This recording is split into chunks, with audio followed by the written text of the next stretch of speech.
Section 1. The Power Plant. A warning written in smoke and yellow light. There is a building on the edge of Springfield that has been there since the very first episode. It sits against the sky like a monument to something nobody has gotten around to naming yet. Two cooling towers, wide at the base, narrowing toward the top, exhaling steam in slow, lazy columns that drift upward and dissolve into the air above town. A fence runs around the perimeter. Signs warn people to stay out, though the warnings are faded and several of the fence panels are missing. Inside, the reactor hums. The lights of Springfield glow because of what happens inside those walls. And for 36 years, the residents of that town have gone to sleep under the light it provides and woken up in the morning without once stopping to ask what else it might be providing alongside the electricity. That building is the Springfield Nuclear Power Plant, and it has been warning anyone willing to pay attention since the very first season. The show introduces the plant early and establishes it clearly as the economic backbone of Springfield. Burns owns it. Homer works in it, the town runs on it. Those facts are presented with the casual confidence of things that simply are, the way a story mentions that a character lives near a river without treating the river as significant. The plant is scenery, background architecture, the thing that makes the lights come on when you flip a switch. Except the show keeps returning to it, keeps pulling back the curtain on what happens inside those walls, keeps adding details that individually read as jokes but collectively form something far more serious. And what they form, when you lay them all out side by side and look at the full picture, is a portrait of an industrial catastrophe so severe, so sustained, and so deliberately concealed that it stops being a satire of nuclear energy and starts reading like an instruction manual for how to poison an entire population without anyone noticing. Let's start with the inspection. In Season 2, the plant undergoes a surprise safety inspection. This is the kind of event that should, in a functioning society, produce accountability. An independent authority arrives, evaluates the facility, documents its condition, and delivers a report that determines whether the plant continues to operate. The inspection happens, the report is filed, and the results are 342 safety violations. 342. To give that number some context, a single serious safety violation at a nuclear facility in the real world can result in fines, mandatory shutdowns, federal oversight, and years of remediation. A handful of violations can trigger congressional hearings. 342 violations is not the result of negligence or oversight. 342 violations is the result of someone making a deliberate and sustained decision to prioritize something else over safety, day after day, year after year, until the problems have accumulated into a figure so large it has crossed from negligence into something that begins to resemble intent. The estimated cost to bring the plant up to code is $56 million. Burns is informed of this. Burns, a man who is a billionaire many times over, a man who owns a media empire and a private research facility and a baseball team and a vast personal estate, declines to spend the money. The show presents this as a character moment, an illustration of Burns's greed and contempt for the people around him. And it is those things. But it is also something else. Because the reason Burns gives, implicit in the scene rather than stated outright, is that fixing the violations would mean acknowledging they exist. And acknowledging they exist means someone might start asking how long they have existed and what those violations have done to the people living within breathing distance of the facility for the years during which they were left unaddressed. Burns does not fix the plant, because fixing the plant would open a door he has spent decades keeping shut. And when you look at what those violations actually are, the shape of that door becomes clearer. Radioactive waste dumped directly into bodies of water. Not disposed of, not contained, dumped. Into rivers and streams that flow through the town, that children play in during the summer, that the water supply draws from. The waste goes into the water and the water goes everywhere. Radioactive waste dumped onto children's playgrounds. The show delivers this detail in a single shot, a beat in a longer list, and moves on before the audience has time to fully absorb it. A playground. A place specifically designed for children to spend hours crawling across surfaces, pressing their hands and faces against equipment, breathing the local air at close range. The waste is there. The children are there. The show tells you this and then cuts away. Plutonium used as a paperweight on someone's desk.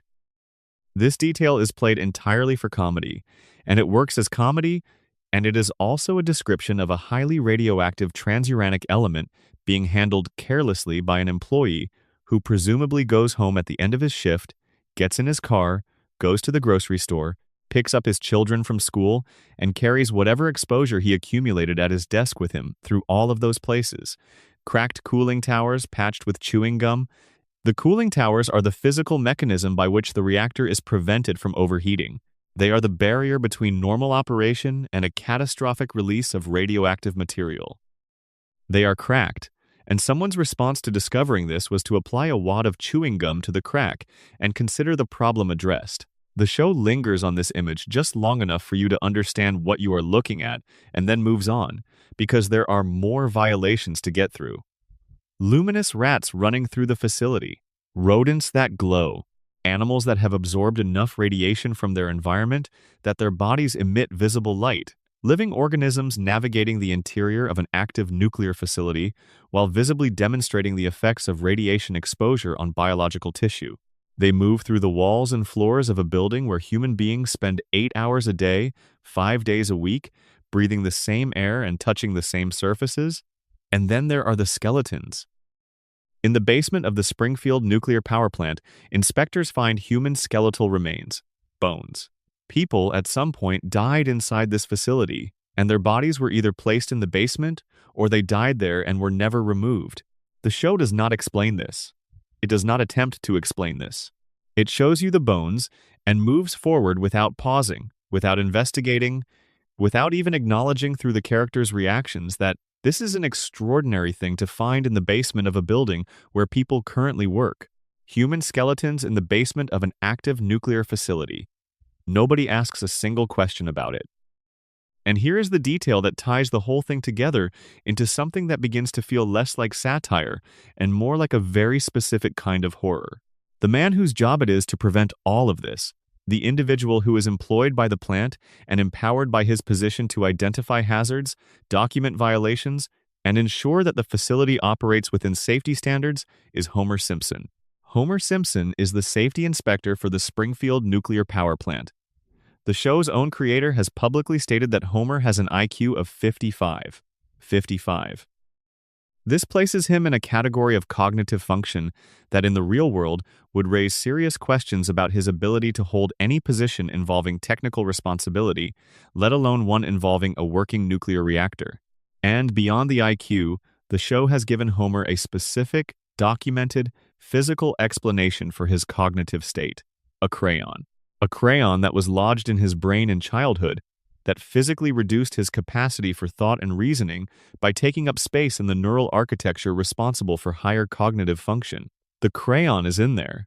It has been in there for decades. And Homer's response to the reactor is consistent with what you would expect from a man with a foreign object, reducing his brain power. He sleeps at his workstation. He eats donuts during meltdown warnings. The show depicts him, at one point, throwing a donut into the reactor core to see if it would grow larger, triggering a nuclear incident. That is the person standing between Springfield and radioactive catastrophe. He has been standing there, in that spot, for over 3 decades. Now take a breath, let that settle. Because we haven't gotten to the part that truly refuses to leave you alone. The plant's most famous warning did not come from an inspector or a federal agency. It came from a fish. In Season 2, a fisherman pulls a 3-eyed fish from the river near the power plant. The fish is named Blinky. Blinky becomes national news within the show. A gubernatorial candidate uses Blinky as direct evidence that Burns is contaminating the local environment. The argument is straightforward. Normal fish have 2 eyes. This fish has 3. Something caused that mutation. The something is almost certainly the nuclear waste that the plant has been dumping into this river for years. Burns is forced to address this publicly. He is pressured into eating Blinky on live television to demonstrate that the fish is harmless. He does so, the town watches, and then, with remarkable speed and remarkable uniformity, the town moves on. The fish disappears from public conversation. Nobody tests the river water. Nobody conducts a follow-up study. Nobody commissions an independent analysis of the fish population to determine how widespread the mutations are or how long they have been present. The gubernatorial candidate loses the election. And the question that Blinky represented, the question that should have been asked immediately and loudly by every parent in Springfield who had been sending their children to play near that river, goes unasked. If the fish have three eyes, what is happening to the people drinking from the same water source? The show does not answer this question. But the show does answer it, in a different way, across a span of decades, through the slow accumulation of details that individually read as comedy and collectively compose something else entirely.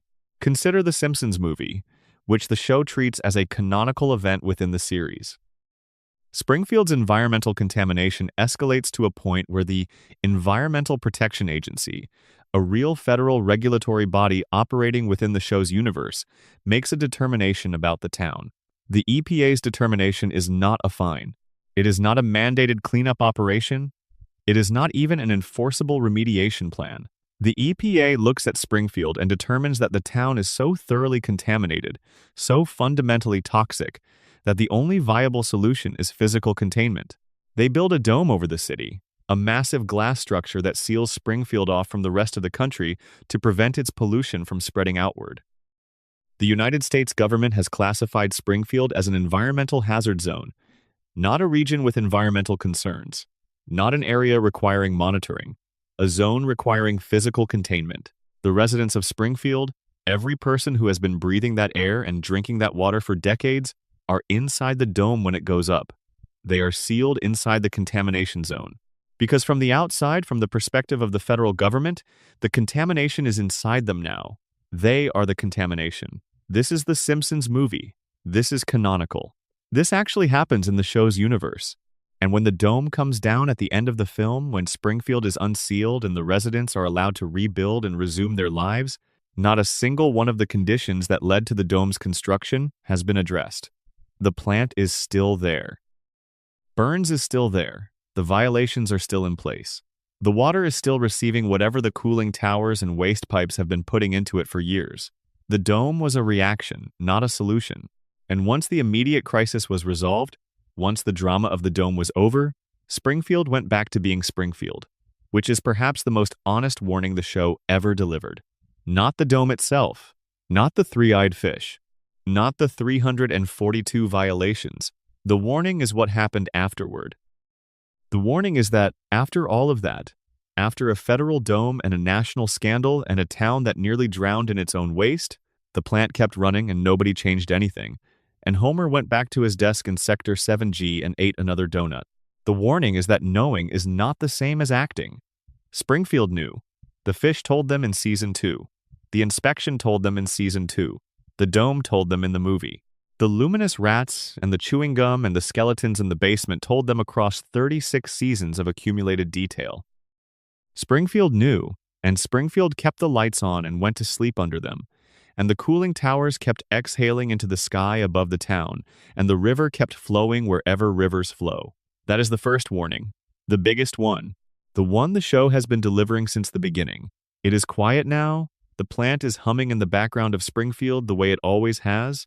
The lights are on, the air is still, and somewhere in the river, just beneath the surface, something with an unusual number of eyes moves through the current, patient and undisturbed, carrying the warning forward into another evening in a town that already knows the answer and has simply chosen not to ask the question.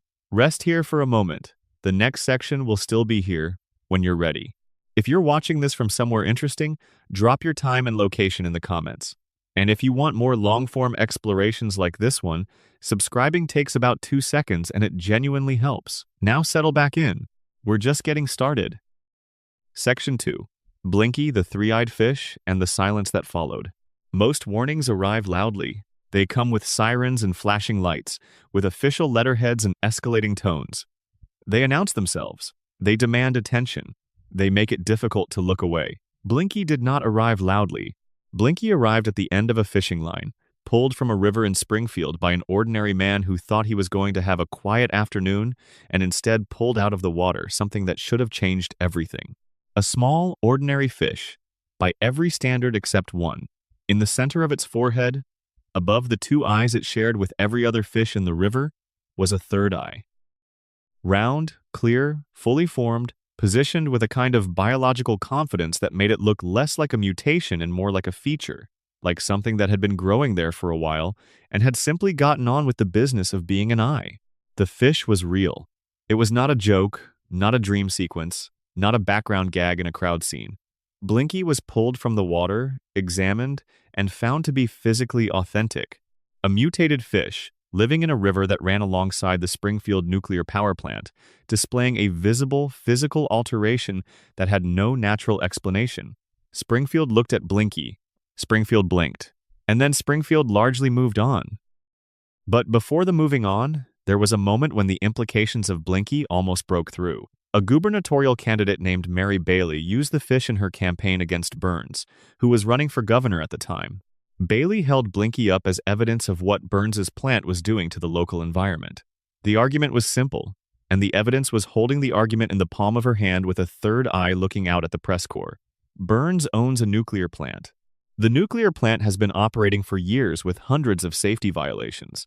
The river near the plant now contains a fish with a biological mutation consistent with radiation exposure. Residents of Springfield drink from and recreate in that river. Connect the points. The argument made the news. It made the debate stage. It made Burns uncomfortable enough that he chose to address it directly, which, when you consider how Burns typically handles things he finds inconvenient, tells you something about how seriously he took the threat that Blinky represented. Burns arranged a press event. He sat at a table with a plate in front of him. The cameras were on. And Burns ate the fish. He put Blinky on a fork and ate him.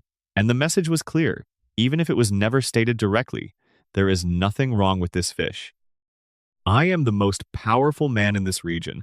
I am being watched by every camera in town, and I am eating this fish with a fork and a smile, and when I am done, we will all agree that there was never anything to worry about. Burns did not win the governor's race, but he achieved something more durable than political office.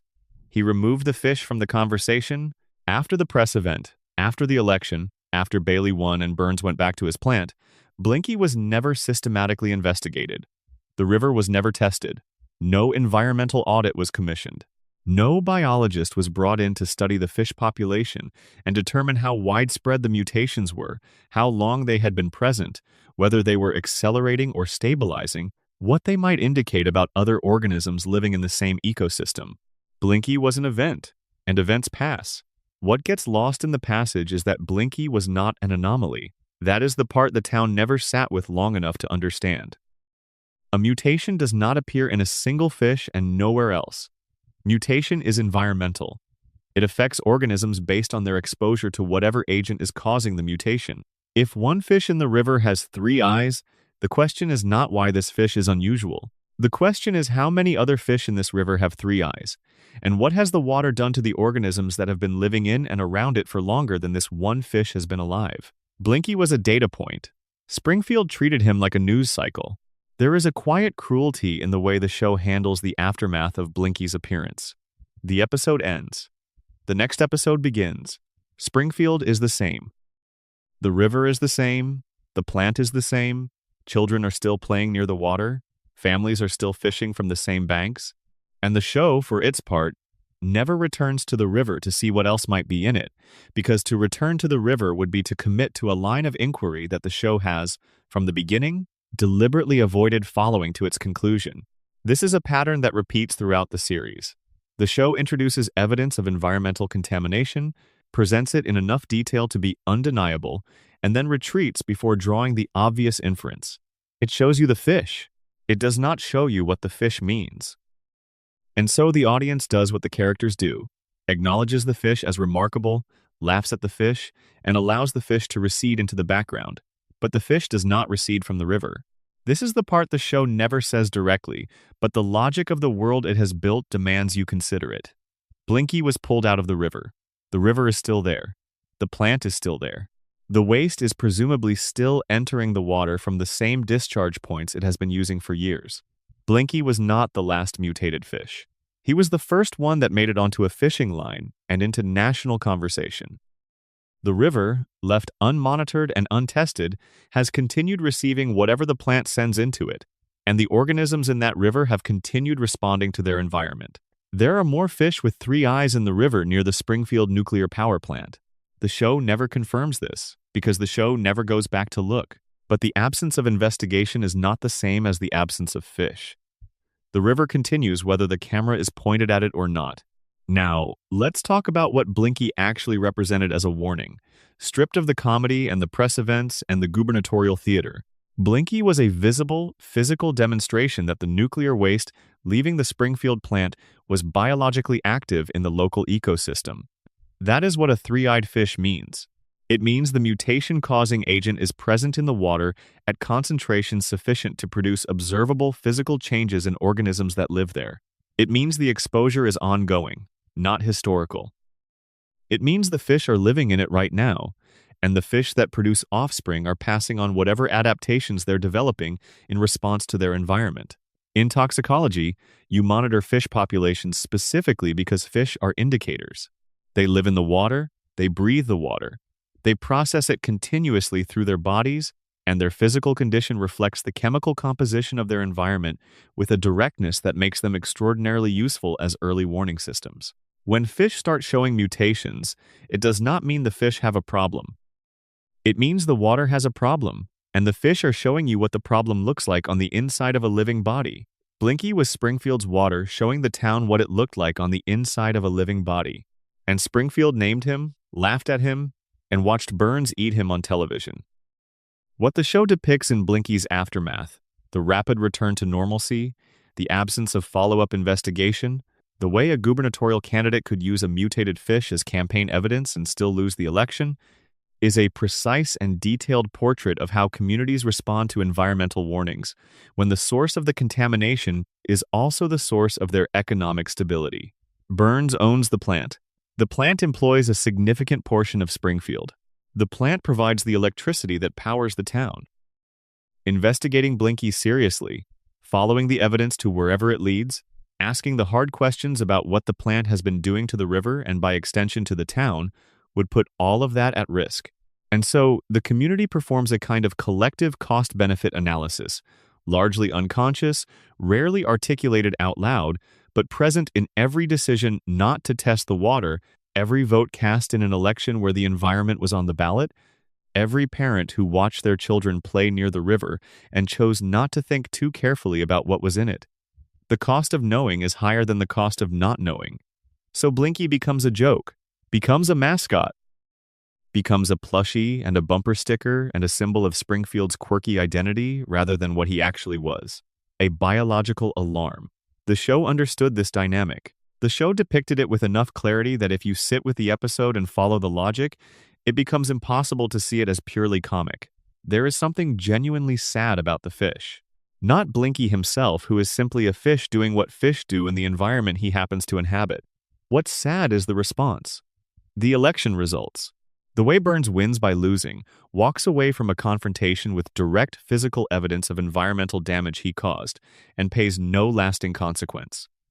The warning delivered by Blinky was not subtle. It was held up in front of the whole town on camera, and it was eaten. There is a second warning embedded in the Blinky story that gets less attention than the fish itself, and it concerns what happened to the person who tried to use him responsibly. Mary Bailey ran a campaign on environmental accountability. She won the election. Burns did not become governor. You might think that means the system worked, that the fish mattered, that the warning was heard, but Burns did not need to be governor. Burns was already in possession of the thing that matters in Springfield, which is the plant and the economic leverage it provides.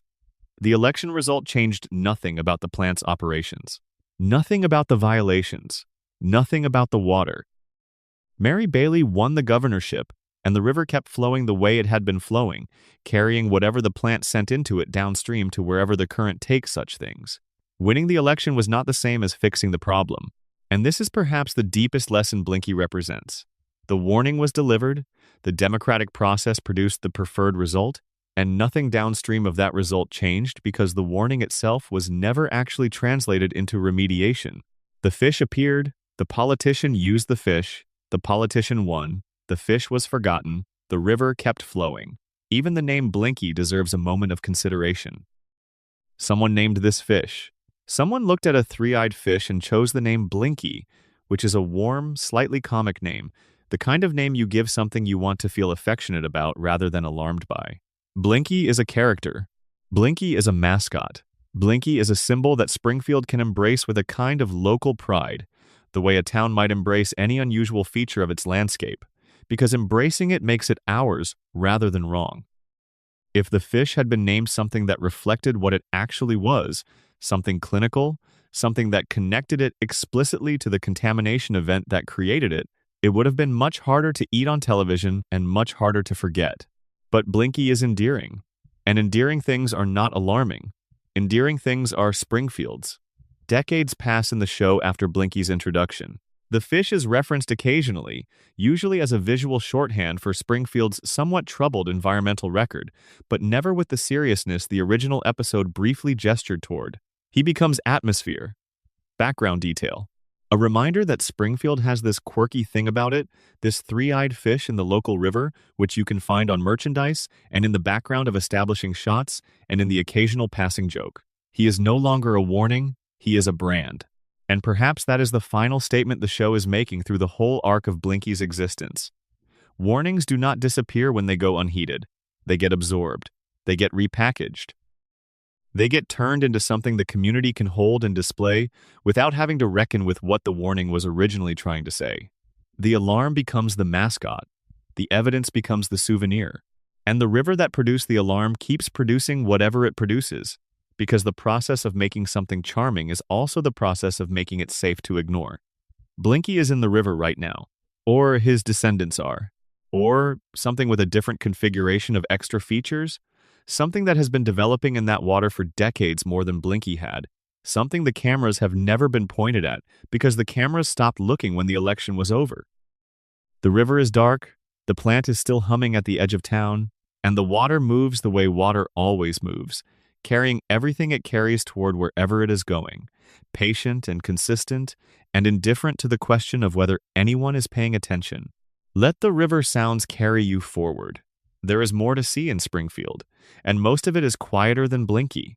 The quieter things are usually the ones worth watching most carefully. Section 3. The Crayon Homer's Brain and the Intelligence That Was Taken. There is a moment in Season 12 of The Simpsons when a doctor removes a crayon from Homer Simpson's brain, and Homer becomes a genius. Not a better version of himself. A genius. His IQ shoots up dramatically. He becomes articulate, perceptive, capable of understanding complex arguments and constructing sophisticated responses. He reads books. He engages with ideas. He notices things about his life and his world that had previously moved through his field of awareness, like weather, present, but unregistered. He sees Springfield clearly, perhaps for the first time, and what he sees when he looks at it with unimpaired eyes is so painful, so structurally bleak, that he eventually chooses to have the crayon put back. He chooses stupidity. He makes this choice consciously, understanding what he is doing, because the alternative, living in Springfield with a functioning mind, is more than he is willing to bear. And this is the third warning that Springfield has been carrying for decades without anyone taking it seriously. Not the physical contamination, not the biological alarm delivered by a fish. This one is about the brain. About what happens to thought and perception and human potential when the environment you grow up in is designed, whether by accident or by something more deliberate, to make thinking difficult. Start with the crayon itself, because the crayon is strange in a way that gets glossed over in the comedy of the scene.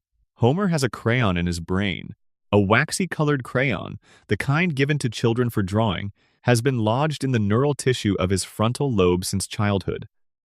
The episode reveals this through a medical exam, and the show treats the origin story with its characteristic blend of absurdity and surprisingly precise emotional accuracy. Young Homer was playing with crayons, attempted to snort one up his nose as children sometimes attempt to do with small objects, and the crayon went further than intended, passing up through the nasal passage and into the brain, where it has remained ever since. This is Homer's backstory.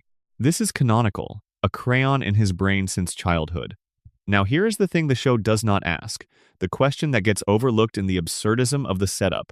How did this go undiscovered? Homer grew up in Springfield.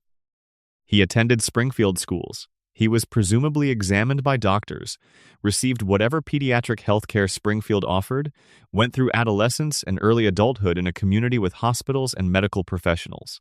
And in all that time, across all those years, not one medical examination, Not one X-ray, not one moment in which a doctor looked at Homer Simpson and said, "There is a foreign object in this man's brain." Either every doctor Homer ever visited was staggeringly incompetent, which is possible in Springfield, where institutional competence is rarely the show's first priority, or the detection happened and was not acted upon. Or in the reading that the show does not advocate for directly but absolutely lays the groundwork for, someone knew about the crayon and chose to leave it in place. This sounds extreme. It sounds like conspiracy theory territory, the kind of reading that requires you to want the world to be more deliberately organized than it actually is. But consider the architecture of the world the show has constructed around Homer. Burns employs Homer. Burns benefits from Homer's incompetence at the safety inspector position because a competent safety inspector would shut the plant down, and Burns's entire operation depends on the plant continuing to run with its violations intact. Burns has the resources to access Homer's medical records. Burns has the infrastructure to influence the healthcare system of a town he essentially owns. Burns has, as the show establishes across dozens of episodes, a demonstrated pattern of prioritizing his own interests over the physical and cognitive well-being of the people around him.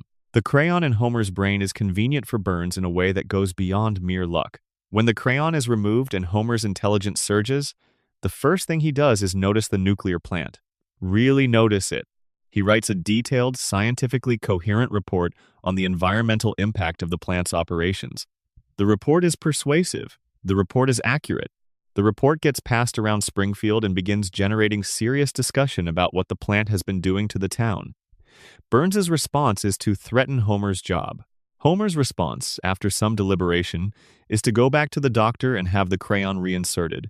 He chooses the crayon over clarity. He chooses the fog because the fog is survivable, and the clarity is not, at least not in Springfield, not under the economic and social conditions the town has arranged itself around. The genius Homer is isolated, pressured, and ultimately defeated by the same structures that benefit from his stupidity. The ordinary Homer is comfortable, accepted, employed, and blissfully unaware of the architecture of his own suffering. This is the warning the crayon story tells. It is not primarily a story about one man's cognitive impairment. It is a story about systems and what they do to people who threaten them. The warning is not that Homer has a crayon in his brain. The warning is that when the crayon was removed and Homer could see clearly, the system moved immediately and efficiently to restore the conditions it required, and Homer, understanding exactly what was being done to him and why, cooperated. He opened the door. He sat in the chair. He let them put it back. Because what is the alternative? Springfield is Homer's home. Marge is his wife. Bart and Lisa and Maggie are his children. The house on Evergreen Terrace, the Saturday barbecues, the cold beers, and the familiar couch, these are not things Homer is willing to trade for the privilege of being the only man in town who can see what is happening to all of them. Intelligence without power is just a clearer view of a situation you cannot change. And a clearer view of a situation you cannot change is not a gift. It is a form of suffering. So, Homer chose the crayon, and the warning embedded in that choice, the warning the show delivers and immediately retreats from without quite saying it outright, is that this is not unique to Homer. The conditions that made the crayon the right choice for Homer are not unique to Homer either. They are structural. They are embedded in the economic arrangement of the town, in the employment dynamics that make Burns's goodwill necessary, in the social architecture of a place where knowing too much and saying too much results in isolation or worse. The warning is that there are a lot of people walking around with the equivalent of a crayon in their brain, people who have encountered the conditions of their lives and made a similar calculation. Clarity is available, but clarity is expensive, and the price is everything comfortable and familiar, and so the fog will do. The fog is warm. The fog is manageable. The fog does not require you to write reports about the nuclear plant and then spend your evenings being told that your findings are unwelcome. Let's stay with the intelligence question a little longer, because the show has more to say about it than the single crayon episode. Homer's IQ of 55 is not presented as a tragedy within the show's daily operations. It is presented as a personality trait, a comic resource, the engine of a particular kind of story the show knows how to tell exceptionally well. Homer's stupidity produces plots. It produces misunderstandings.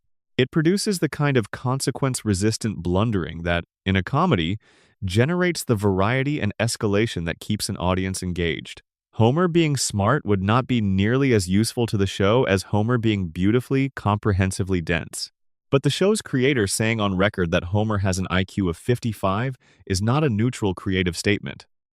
An IQ of 55 is a specific number that places Homer in a range typically associated with significant cognitive disability. Real people with measured intelligence in that range face substantial challenges in navigating daily life, holding employment, making complex decisions, and protecting themselves from exploitation. They are, statistically and systematically, among the most vulnerable members of any society they inhabit. Homer Simpson navigates daily life with a measured IQ of 55 while working in a nuclear facility, operating a motor vehicle, raising 3 children, and making continuous decisions about his own welfare and the welfare of his family. And no institutional structure in Springfield exists to protect him. No support system has been established for a man of his cognitive profile. He is simply there, deployed at his workstation, asked to do a safety inspector's job, and the gap between what is asked of him and what he is equipped to provide is not anyone's concern, except Burns's. Burns's concern is precisely that gap. Burns needs the gap. The gap is the operational advantage. A competent safety inspector is a liability. An inspector with a 55 IQ and a crayon in his brain is an asset, because an asset of that description will never notice the 342 violations and decide to do something about them. He will eat his donut. He will sleep at his desk. He will throw food into the reactor core out of curiosity, and the resulting incident will be logged and filed, and nobody with the capacity to understand its implications will ever read the log.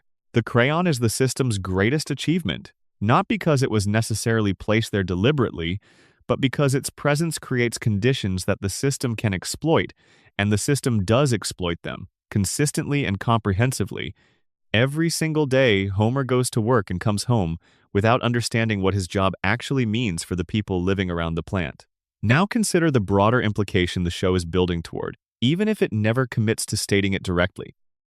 If Homer's cognitive state is partly the result of living in Springfield's contaminated environment, which the radiation theory we explored in the first section argues quite persuasively, then the crayon is not the only thing reducing his function. The crayon is the acute cause. The radiation is the chronic one. And the chronic cause is not specific to Homer. It is environmental. It is in the water, and the air, and the soil, and the food grown in the soil, and the buildings constructed with materials sourced from the local environment. The population of Springfield is not just exposed to whatever the plant sends into their shared ecosystem. They have been marinating in it for years. For decades. For the entire duration of most of their lives.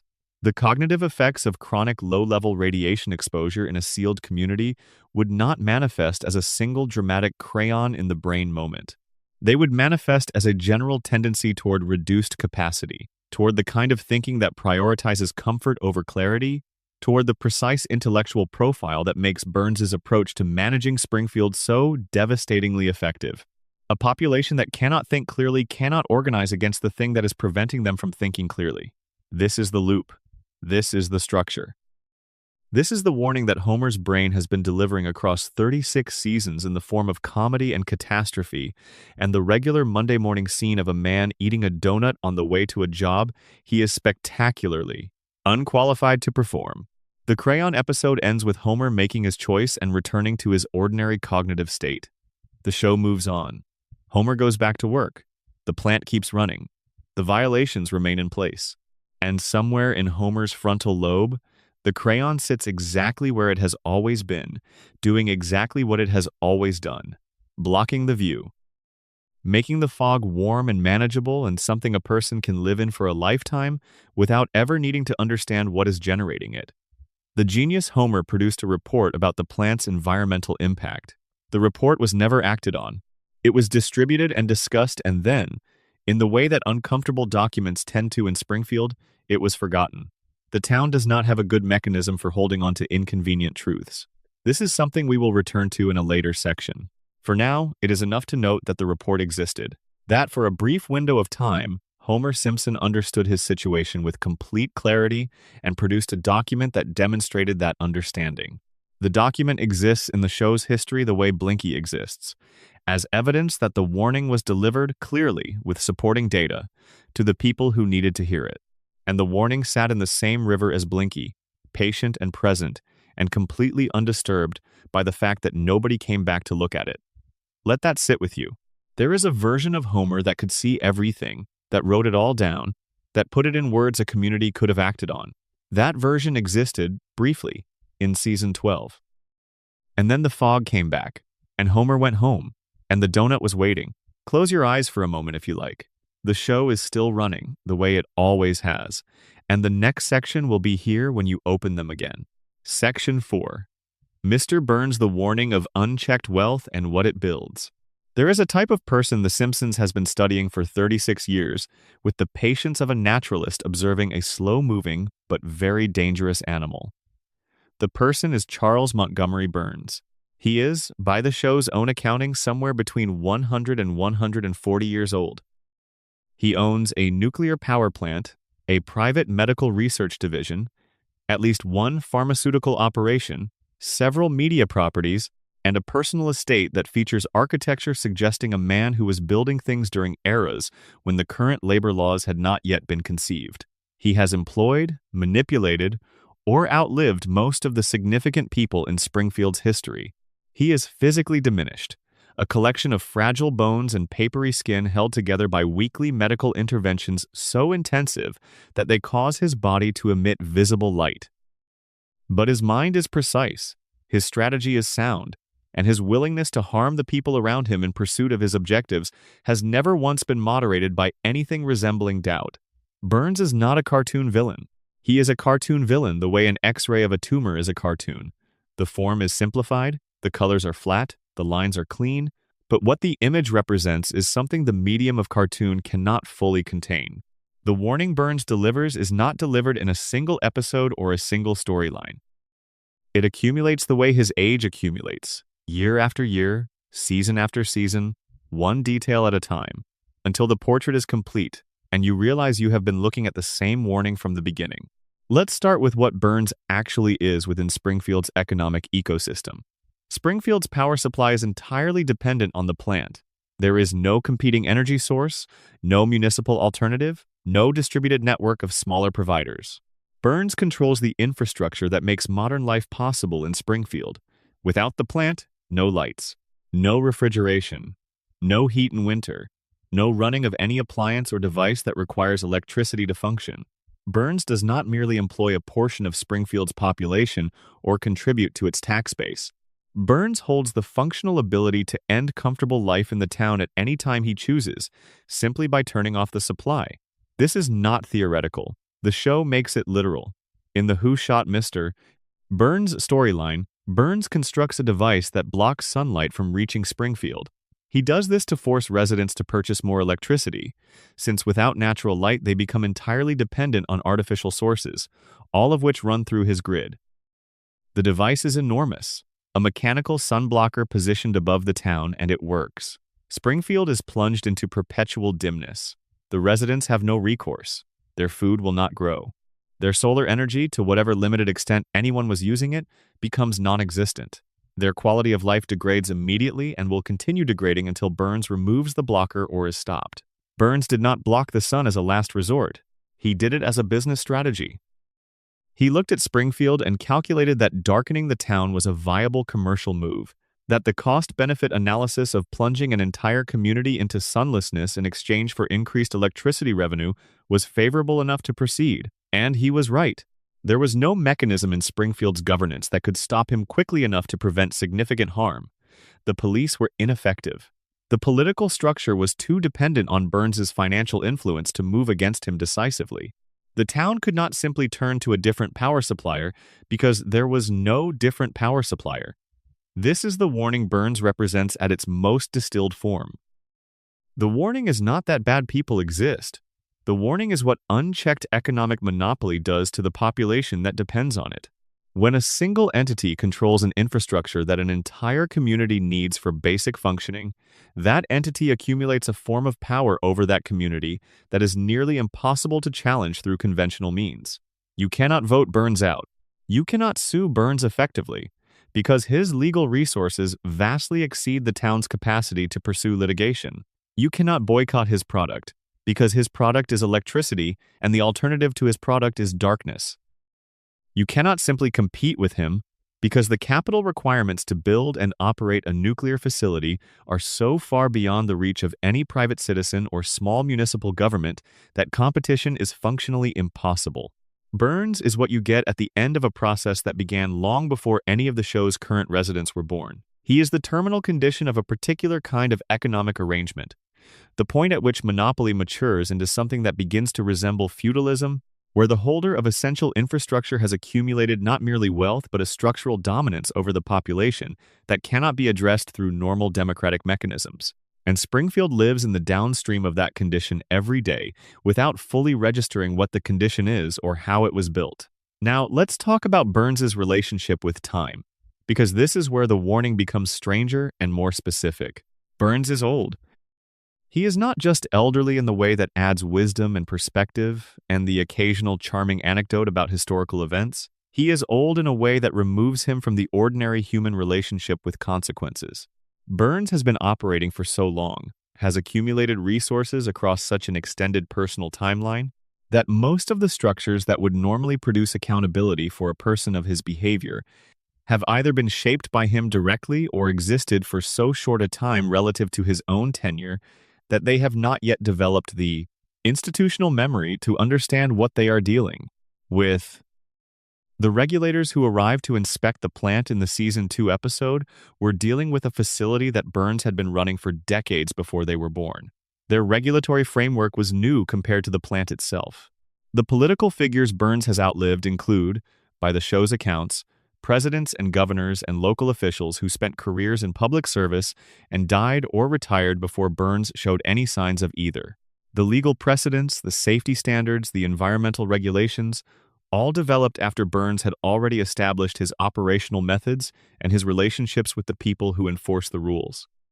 He built the conditions before the rules about those conditions existed, and the rules that came later, the regulations and the oversight mechanisms, were implemented into a landscape that Burns had already shaped. He was there first. He knows the terrain. He has watched multiple generations of regulators come and go, and he has survived every one of them, outlasted every one of them, and in many cases, purchased the goodwill of enough of them to ensure that the regulations never quite reached the things they most needed to reach. Burns's longevity is the most specific form of the warning he represents. The warning is that institutions cannot address harms that predate them. That systems of accountability require continuity and institutional memory to function, and when the subject of their oversight has been accumulating advantages for longer than the oversight system has existed, the oversight system is always at a structural disadvantage. Burns is not kept alive by luck or by the show's narrative convenience, though both contribute. He is kept alive, in the logic of the show's world, by the weekly medical interventions we have already discussed. But the deeper truth is that Burns is kept alive by the systems he has spent a century building. Every dollar invested in private medical research, every doctor retained, every pharmaceutical development funded by his personal resources, these are not incidental to Burns's survival. They are the mechanism of it. Burns has converted his economic dominance into biological persistence with the same systematic thoroughness he brings to every other form of advantage-seeking. He is, in a very literal sense, too rich to die. The Springfield Files episode makes this explicit in a way the show rarely does. Burns is undergoing a weekly medical treatment so radical that it causes his body to glow. The treatment uses radiation, the same radiation his plant produces, controlled and administered at precise therapeutic doses to maintain a biological equilibrium that his body can no longer maintain on its own. His diseases, and he has every disease known to medical science present simultaneously in his body, are held in a state of mutual cancellation by this ongoing intervention. They compete with each other for dominance, and in competing they prevent any single condition from progressing to the point of fatality. Burns's life is maintained the way you maintain a machine. through regular servicing, quality parts, and the resources to ensure that the servicing never stops. The average Springfield resident has no access to this. The average Springfield resident goes to Dr. Hibbert or Dr. Nick and receives whatever the local healthcare ecosystem can provide, which the show depicts with a frequency that ranges from adequate to actively dangerous. The gap between Burns's medical resources and the resources available to the people his plant serves is not incidental to the story. It is structural. Burns's medical privileges are financed by the profits the plant generates. The profits the plant generates are produced partly by not spending money on the violations that would require fixing. The violations that remain unfixed are the conditions that contaminate the water and irradiate the population. The population, operating with impaired cognition and compromised health, is less capable of challenging the arrangement. The loop feeds itself. Burns's immortality is financed by the same conditions that shorten everyone else's life. And Smithers knows this. Waylon Smithers, Burns's devoted assistant, is the only person in Springfield who fully understands the mechanics of Burns's existence. Smithers manages the treatment schedule. Smithers ensures that every weekly appointment is kept, that the dosing is consistent, that the intervals are maintained with the precision that Burns's continued survival requires. If Smithers is away, if something removes him from his position even temporarily, Burns's treatment schedule is at risk. And if the schedule breaks down, the equilibrium collapses, and every disease in Burns's body surges forward simultaneously. Smithers is not devoted to Burns out of some pathological affection, though the show depicts that dimension of their relationship with considerable complexity. Smithers is devoted to Burns because Smithers is aware that his absence is a death sentence, and that awareness has become the core of their entire dynamic. Burns holds power over Smithers's professional life. Smithers holds power over Burns's biological life. It is a mutual dependency dressed up as loyalty, and the dressing is convincing enough that both of them seem to believe it is something more than what it is. Now consider what this arrangement means for the warning Burns delivers about power and wealth. Burns has constructed a situation in which he cannot be removed by market forces, cannot be removed by political action, cannot be removed by legal mechanisms, and cannot even be removed by the natural process of dying, because he has purchased his way around that as well. The only leverage any person in Springfield has over Burns exists in Smithers, and Smithers has declined to use it across the entire run of the show. The warning is complete. It is not that evil people exist and sometimes win. The warning Burns carries is far more specific than that. The warning is that when economic monopoly combines with extended time, when a single entity controls infrastructure, employs population, shapes governance, and then survives long enough to outlast every accountability mechanism that civilization develops to address exactly those conditions, you arrive at a situation for which ordinary democratic tools are insufficient. Burns cannot be voted out because he is not elected. He cannot be fined into compliance because his resources exceed any fine structure designed for entities his size. He cannot be imprisoned because the legal system in Springfield is too saturated with his influence for the necessary steps to be taken. He cannot be waited out because he does not die on a normal human schedule. The only thing that could address what Burns represents is the kind of systemic, sustained, collective action that Springfield is precisely too fragmented, too economically dependent, and too cognitively impaired to mount. And Burns knows this. He has always known this.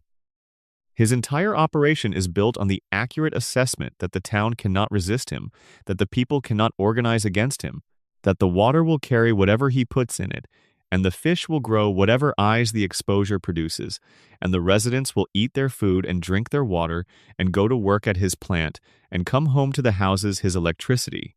Powers and not, as a community, find the coherent, sustained will to do anything about any of it. Burns is not wrong, and this is the most uncomfortable part of the warning. Burns is not wrong. His assessment of Springfield is accurate.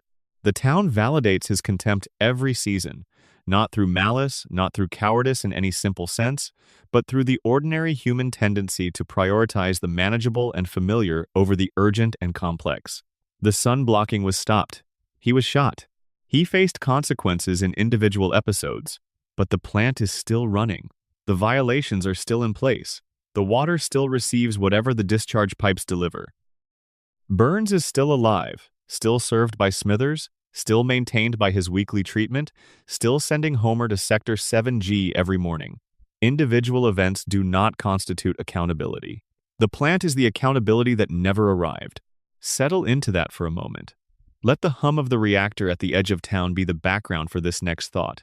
The warning Burns delivers was audible for over 100 years before anyone in Springfield was born. It was audible in every generation that allowed monopoly to mature undisturbed. It was audible every time someone decided that the cost of knowing was higher than the cost of not knowing. Burns did not create this warning. He is simply the current instantiation of it, the most complete version it has yet achieved, the form it takes when given a nuclear facility and a century of uninterrupted operation. He is the warning fully realized. And Springfield's porch light glows with the electricity he provides, and the residents sleep beneath it, and the warning hums along with the reactor in the dark. Section 5. Mona Simpson. The warning of what happens when someone fights back. For the first 6 seasons of The Simpsons, Homer's mother was dead. That was the official story. Abe Simpson, Homer's father, told him that his mother had died when Homer was young. He showed Homer a grave. Homer mourned in the private, unfocused way that people mourn losses they experienced before they were old enough to form complete memories of the person they lost. He grew up carrying a vague and heavy absence, the kind that shapes a personality from the inside rather than the outside, that produces behaviors and needs the person experiencing them cannot always trace back to their origin.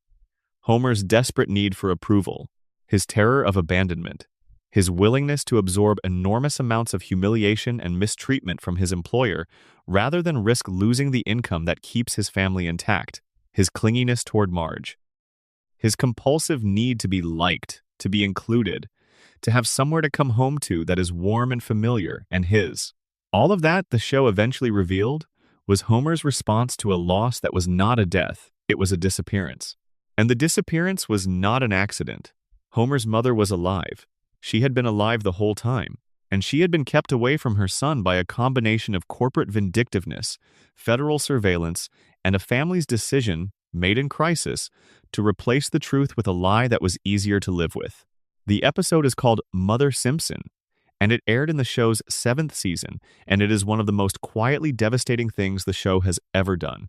Not because it is tragic in a dramatic sense, because it is specific. Because the mechanisms it describes, the way Burns's power extended into Mona's life and Homer's, are described with enough detail that they move from backstory into architecture. Here is the architecture. In 1969, Mona Simpson was a housewife in Springfield. She was married to Abe. She had a young son named Homer. She was ordinary as any person is, which is to say, not ordinary at all, but living within the conventions that made her circumstances recognizable rather than exceptional. She cared for her family. She followed the news. She noticed what was happening in the world around her, which in 1969 meant noticing a great deal. The civil rights movement, Vietnam, the counterculture, the sense that American institutions were being examined with a critical attention they had not previously been subjected to. And Mona Simpson, in the way that some people do when they pay attention to the world long enough, became radicalized. Not in the extreme sense the word sometimes carries now. In the older sense, she developed radical convictions about what was wrong and what could be done about it. She joined a group. The show calls them hippies because in 1969, that was the broad category into which such people were sorted. But the show also makes clear that their cause was not frivolous. They had found out about a biological weapons laboratory, not an abstract defense facility somewhere remote, a biological weapons laboratory in Springfield, operating on the edge of the town where Homer was growing up, where children were attending school, where families were buying groceries and mowing their lawns. The laboratory was owned by Mr. Burns. Burns was manufacturing weapons-grade biological agents in a facility located within what any reasonable person would consider the blast radius of civilian life. This is the detail the show introduces and then retreats from without ever fully reckoning with its implications. Burns was not merely running a nuclear plant with inadequate safety precautions. Burns had a germ warfare facility. He was producing biological weapons in the same town where the Simpson family lived, in the same town where Homer was a child, in the same town whose river would later produce a three-eyed fish and whose water supply would be classified as a federal environmental hazard. Mona and her group broke into the laboratory. They deployed what the show describes as an antibiotic bomb, destroying the biological agent stored inside. In the process, they accidentally cured the asthma of the facility's security guard, who happened to be the young Clancy Wiggum, later to become Springfield's chief of police. The raid was successful on its primary objective. The germs were destroyed. Then Mona made the mistake that cost her everything. As the group fled, she stopped to help someone who had been knocked down in the chaos. She stopped because she was the kind of person who stopped to help someone knocked down in chaos. She stopped even when stopping was dangerous, and the correct tactical response was to keep moving. She stopped because whatever convictions had brought her to that laboratory had not, in the moment of flight, overridden her basic human response to someone in distress. The person she stopped to help was Burns. He was on the ground. She reached down. He looked up and saw her face. He identified her, and from that moment, Mona Simpson's ordinary life in Springfield was over. Burns reported her to the FBI. Federal agents were mobilized. Mona's name went onto lists. Her photograph went into files. The apparatus of federal law enforcement, activated by the testimony of a man who was well connected enough to be taken seriously, oriented itself toward a woman who had destroyed a biological weapons facility in a town where children were going to school. Mona could not go home. She could not contact her family. She could not write a letter or make a phone call or send any message that might be intercepted and used to locate her. She kissed Homer while he was sleeping. He was young enough that he would not remember the kiss, would not remember her crouching beside him in the dark, would not remember being held by his mother one last time before she disappeared into the American underground to spend the next 27 years running from a crime that was also an act of protection. She left. Abe told Homer she was dead, and Homer grew up. Now here is the warning Mona's story delivers, and it is one of the most specific and historically resonant warnings the show has ever carried. Mona Simpson is a precise fictional portrait of a real type of person, the person who fights back, who looks at what is happening, looks at what the evidence shows, looks at the biological weapons laboratory and the three-eyed fish and the contaminated water, and decides that not acting is a form of complicity. Who does not calculate the personal cost before moving? Who acts on conviction without the protection of institutional backing or legal structure, because the institutional structures and legal mechanisms are either unable or unwilling to address the problem? People like Mona have always existed. They appear throughout history at the moments when official channels have failed or are complicit in the harm they should be addressing. They act outside the law because the law is not positioned to act on the problem they have identified, and they are, historically, treated by the state apparatus not as people who identified a genuine harm and addressed it in the absence of alternatives, but as criminals who violated the property and privacy of a powerful entity. The biological weapons laboratory was illegal. International agreements and domestic law both prohibited the development of the kinds of agents Burns was producing. Mona destroyed something that should not have existed. She did so in a way that avoided casualties, that cured a bystander's medical condition by accident, and that successfully eliminated the threat she had identified. The FBI came for her anyway. Because the legal and law enforcement apparatus does not evaluate actions based on their outcomes. It evaluates them based on whether they conform to proper process. The proper process would have been to report the laboratory to the relevant authorities, to file complaints through official channels, to wait for institutions to investigate and act.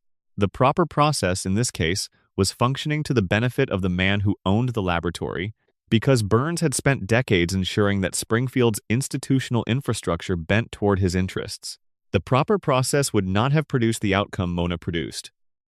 It would have produced delays, deferrals, investigations that somehow never found the evidence they were looking for, and a biological weapons laboratory that continued operating under the protection of a powerful man's influence over the mechanisms of accountability. Mona bypassed the process because the process was captured, and the state treated bypassing the captured process exactly the same way it would have treated bypassing a functional one. This is the warning. This is the specific, historically accurate, genuinely unsettling thing that the show is saying through Mona's story. The systems designed to address harm are sometimes the systems protecting the harm. When that is the case, the people who act in the absence of the system's willingness to do so are exposed to the full force of the same system they circumvented. The act of protection becomes the crime. The person who stopped the harm becomes the fugitive. And the entity that was producing the harm, having been identified and addressed, simply pivots to other projects and uses its resources to pursue the person who interrupted it. Burns was not prosecuted for the biological weapons laboratory.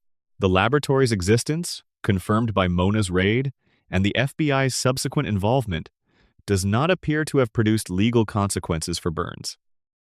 The facility was destroyed, but the evidence of what it was doing disappeared with the agents it contained, and the man who built it went back to running his nuclear plant and thinking about other schemes while federal agents spent 27 years trying to locate a woman who had stopped him. The power to pursue is not evenly distributed. Burns had resources sufficient to sustain a decades-long pursuit of Mona across the American underground. The FBI had resources sufficient to maintain her status as a fugitive for more than a quarter century. Mona had whatever she had on her when she left Springfield in the night and did not go back for her things. The warning is about that asymmetry. The warning is about what happens to the people who are right about the threat and wrong about their ability to survive the response to addressing it. Mona was right. The laboratory was real. The threat was genuine. What she did worked. And it cost her 27 years of her son's childhood and a relationship that was permanently altered by the gap her absence created in Homer and the lie that Abe built to fill the gap. Homer grew up without his mother because his mother fought back against Burns. Homer went to work for Burns. Homer spent his adult life employed by the man who drove his mother underground, whose grudge against her cost Homer his childhood and his cognitive potential and the secure emotional foundation that a present parent might have provided. Homer receives a paycheck from Burns every week. He has received it for his entire working life. And Homer, because of the crayon and the radiation and the decades of managed fog, cannot make the connection. He cannot see that the man who signs his checks is the man who stole his mother. Burns knows. Burns has always known. The show establishes this through the ease with which Burns recognizes Mona when she returns to Springfield in Season 7, through the immediacy with which he contacts the FBI, through the precision with which he moves to remove her from Homer's life a second time. Burns has not forgotten Mona. Burns carries a grudge with the same efficiency and longevity with which he carries his disease equilibrium. He maintains it. He services it. He ensures that it continues functioning exactly as intended. Mona returns. Homer meets her. They have a reunion that is one of the most genuinely emotional scenes the show has ever produced. A grown man and his mother, separated for 27 years, finding each other at a cemetery beside a headstone that belongs to a poet neither of them is mourning. The scene is quiet and careful, and it does not sentimentalize the reunion or the lost time, or the specific weight of what it means to hold your parent after believing them gone. And then Burns spots Mona through a taxi window and makes the call, and the FBI returns and Mona has to flee again, and Homer watches his mother leave for the second time in his life, this time knowing exactly why she is leaving and exactly who is making her go. He stands there. He does not confront Burns. He does not quit. He does not even, as far as the show depicts, arrive at work the next Monday and look at his employer differently. The show does not give Homer the capacity to fully process what he has learned about the connection between his life's deepest wound and the man who provides his income. Homer's brain cannot carry that weight. The crayon and the radiation and the fog are doing exactly what they were designed to do, and what they were designed to do is ensure that Homer never reaches the moment of clarity that would make him capable of acting on what he knows. Burns wins again, not through cunning or through direct action in this instance. He wins because the conditions he has cultivated in Springfield, the economic dependency, the cognitive impairment, the structural inability to translate outrage into organized resistance, ensure that even when Homer knows, knowing does not lead anywhere. Mona Simpson eventually dies. In a later season, in a scene that the show handles with unusual restraint, Homer sits with her. He holds her hand. And the weight of 27 stolen years is present in the room without being narrated, because it does not need to be narrated. It is in the particular quality of the silence between two people who had a quarter century taken from them and cannot get it back. The show has never been more honest about what Burns has actually done to the Simpson family than in that room. The warning Mona delivers is not a warning about activism going wrong or about the danger of fighting systems too large to fight. The warning is more precise than that. It is about the distance between being right about a threat and being safe because you were right. Mona was right. Burns had a biological weapons facility. She destroyed it. She was right, and she spent 27 years paying for being right, while the man she was right about spent those same years running his nuclear plant with 342 violations and contributing to the contamination of the town where her son grew up. Being right is not protection, and the system does not reward rightness. It rewards compliance with process, and when the process is captured, compliance with process is compliance with the problem. Mona understood this. She acted on it. And the cost was everything. The warning is in her empty seat at Homer's dinner table for 27 years. The warning is in the grave.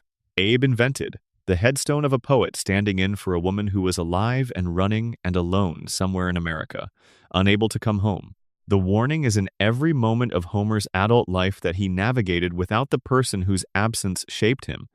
Every decision he made in the fog that might have been different if she had stayed. Every time Burns signed his paycheck, and neither of them said what both of them knew. The warning is quiet, the way she was quiet when she kissed him, and it has been sitting there every season, every episode, waiting for someone to come back to it.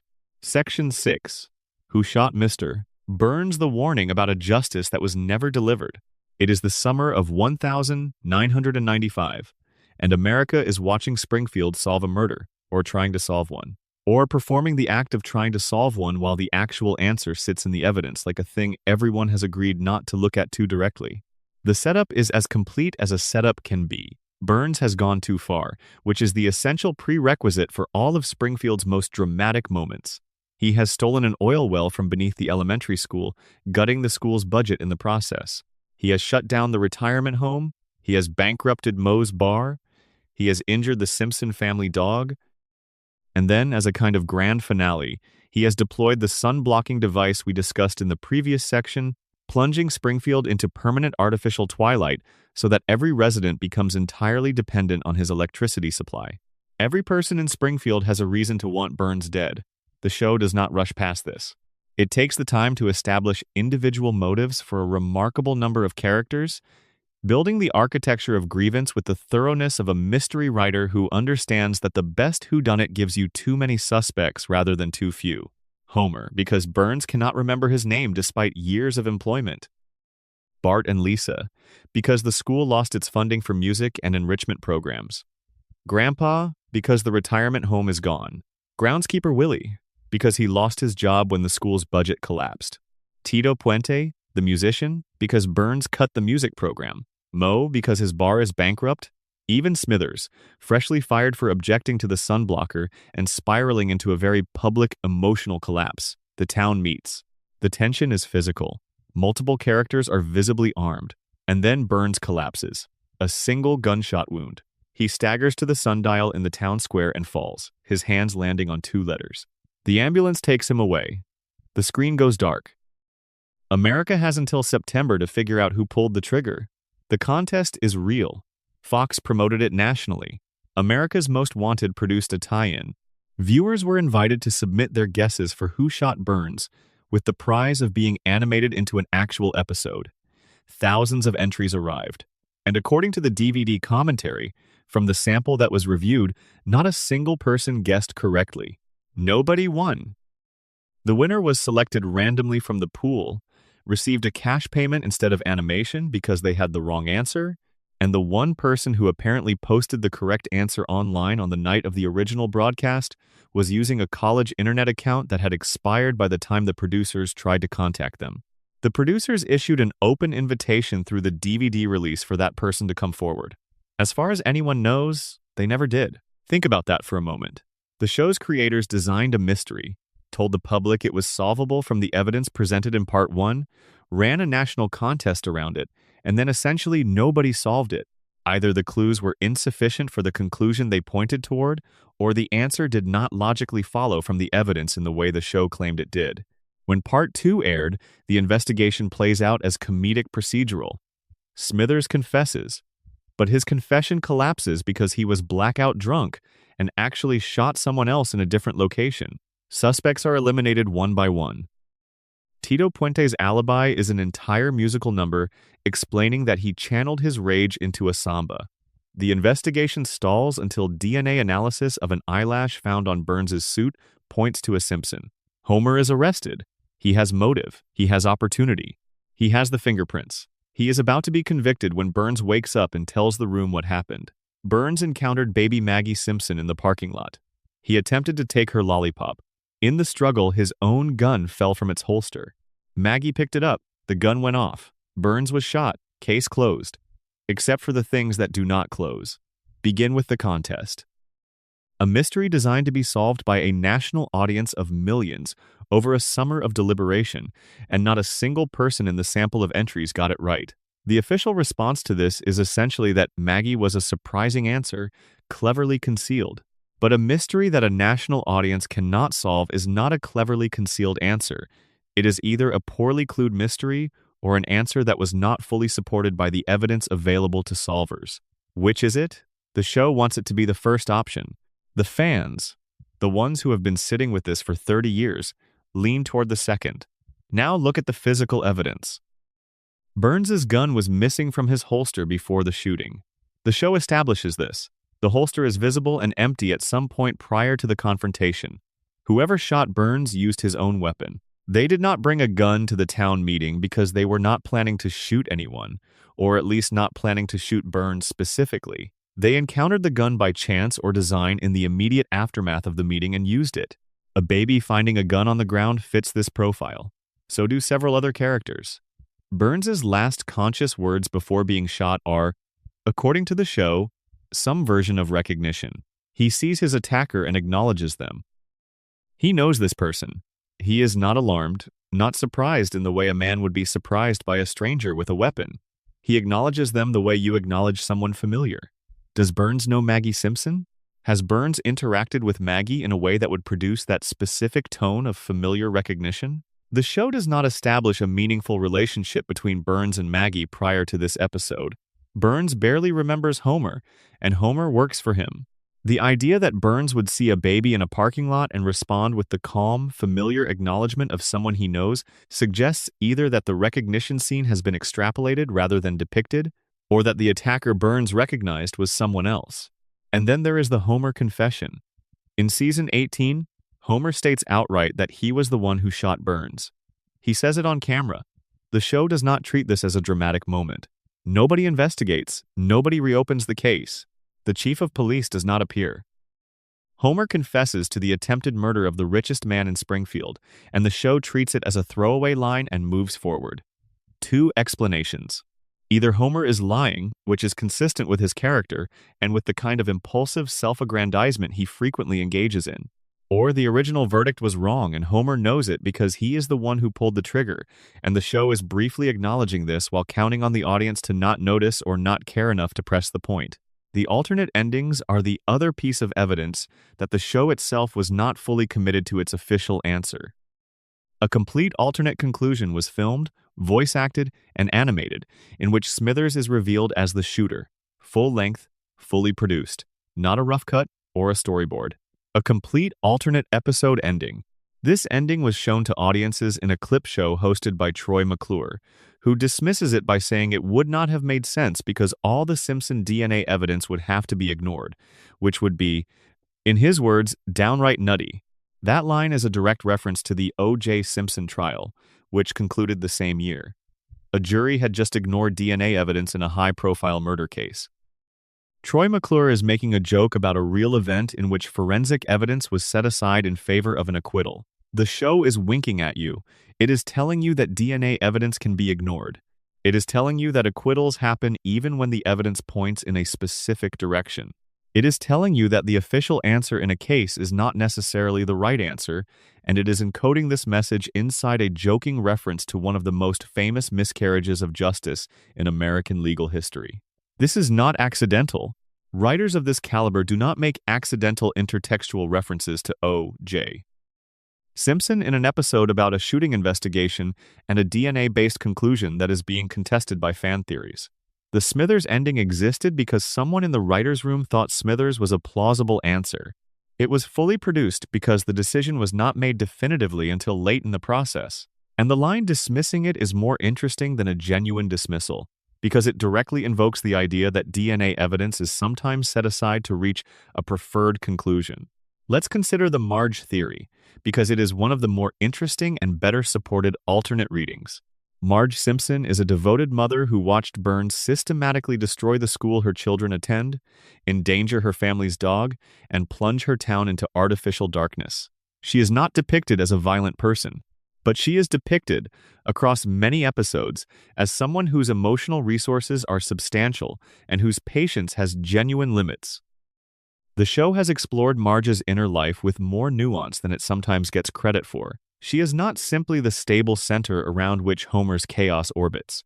She is a person with desires and frustrations and breaking points that the show acknowledges even when it does not dramatize them at full intensity. Burns, in an earlier episode, developed an infatuation with Marge. The episode Marge Gets a Job has Burns pursuing Marge in ways that are uncomfortable and inappropriate. The infatuation was depicted as comic, but the dynamic it created, Burns looking at Marge, Burns wanting something from Marge, Burns being oriented toward Marge in a way that other characters are not, that dynamic does not disappear because the episode ended. The Marge theory proposes that Burns, on the night of the shooting, encountered Marge rather than Maggie, that the recognition in his voice was the recognition of a man who has been infatuated with someone, not the recognition of a man identifying a baby he barely knows. And that Burns, waking from his coma, chose to protect Marge by pointing at the sundial and letting the investigation reach its own conclusion, because the conclusion it would reach, given the available evidence, was Maggie, and Maggie is a baby who cannot be prosecuted. No jury in the world would convict a baby. Chief Wiggum says this himself. He says it as though it resolves the matter. The investigation cannot be prosecuted. The case is closed. Everyone who needs to be protected is protected, and everyone who needs to face consequences does not face them, because the person who did the shooting is an infant with a pacifier. If someone in Springfield's power structure wanted to close a shooting investigation without prosecuting the actual shooter, selecting Maggie as the designated culprit is the cleanest imaginable solution. She cannot testify in her own defense. She cannot contest the charge. She cannot be imprisoned. She cannot even understand what she is being accused of. She is, from a prosecution standpoint, the perfect fall person. The crime has a named perpetrator. The case is closed. The actual shooter, whoever they are, goes home and lives their life. The final shot of the episode shows Maggie alone in the room after everyone else has left. She looks around carefully to confirm she is unobserved. Then she moves her pacifier in a motion that mimics pulling a trigger. The show wants you to read this as confirmation. Maggie did it, and she knows what she did. But watch the scene without the prior expectation, and something else becomes visible. Maggie is a baby who watched someone shoot a man. She is reenacting something she witnessed, the way babies reenact things they have seen. The motion mimics gunfire because gunfire is what she saw. She waited until she was alone to reenact it, not because she is concealing guilt, but because even at 1 year old, some behavioral instinct registers that this is not something you demonstrate in front of adults. She is not confessing, she is remembering. And the warning embedded in all of this, in the contest, nobody won. And the DNA that pointed at a Simpson and the Burns testimony, from a man who just woke from a coma with a bullet in him, and the alternate ending and the Homer confession and the Marge theory and the baby with the pacifier, the warning is about justice. Specifically, it is about the relationship between justice and power. About who in a community is positioned to define what counts as justice achieved and what counts as a case closed. About the difference between a verdict and a truth. About what happens to the actual truth when closing the case is more important than reaching the correct conclusion. Springfield needed the Burns shooting to be closed. Not solved, closed. An open investigation into a shooting of Springfield's most powerful resident, given the motive landscape the show established before the gunshot, would have required interrogating essentially everyone in town, pursuing leads that connected to the plant and the water and the sunblocker and the 342 violations, asking questions that Springfield had collectively decided not to ask. The investigation needed to terminate at an answer that produced no further questions. A baby with a lollipop and a gun that fired by accident produces no further questions. The case was closed. And the warning is sitting in the closed file with the DNA evidence and the sundial and the testimony from a man whose own physician might question his reliability as a witness, given that he had just woken from a coma with bullet-induced trauma. The warning is in the fact that 30 years later, the case is still technically unsolved, and the show will never reopen it, and the town moved on in a single episode from the nearest it ever came to genuine accountability for the richest man within its borders. Springfield wanted it closed more than it wanted it right. That is the warning. And the warning has been correct about every investigation into Burns that has followed, because every investigation into Burns that has followed has reached the same destination. Closure without accountability, a verdict without a trial, a case file that says closed on the front and contains a different story inside. Let the evening settle here. The lights are on in Springfield, the case is closed. And somewhere in the evidence file, the sundial and the DNA and the season 18 confession are sitting together in a drawer that nobody opens anymore, patient and present, and carrying the warning forward through every quiet night in a town that prefers its cases closed. Section 7. Maggie's Silence. The warning the family refused to read.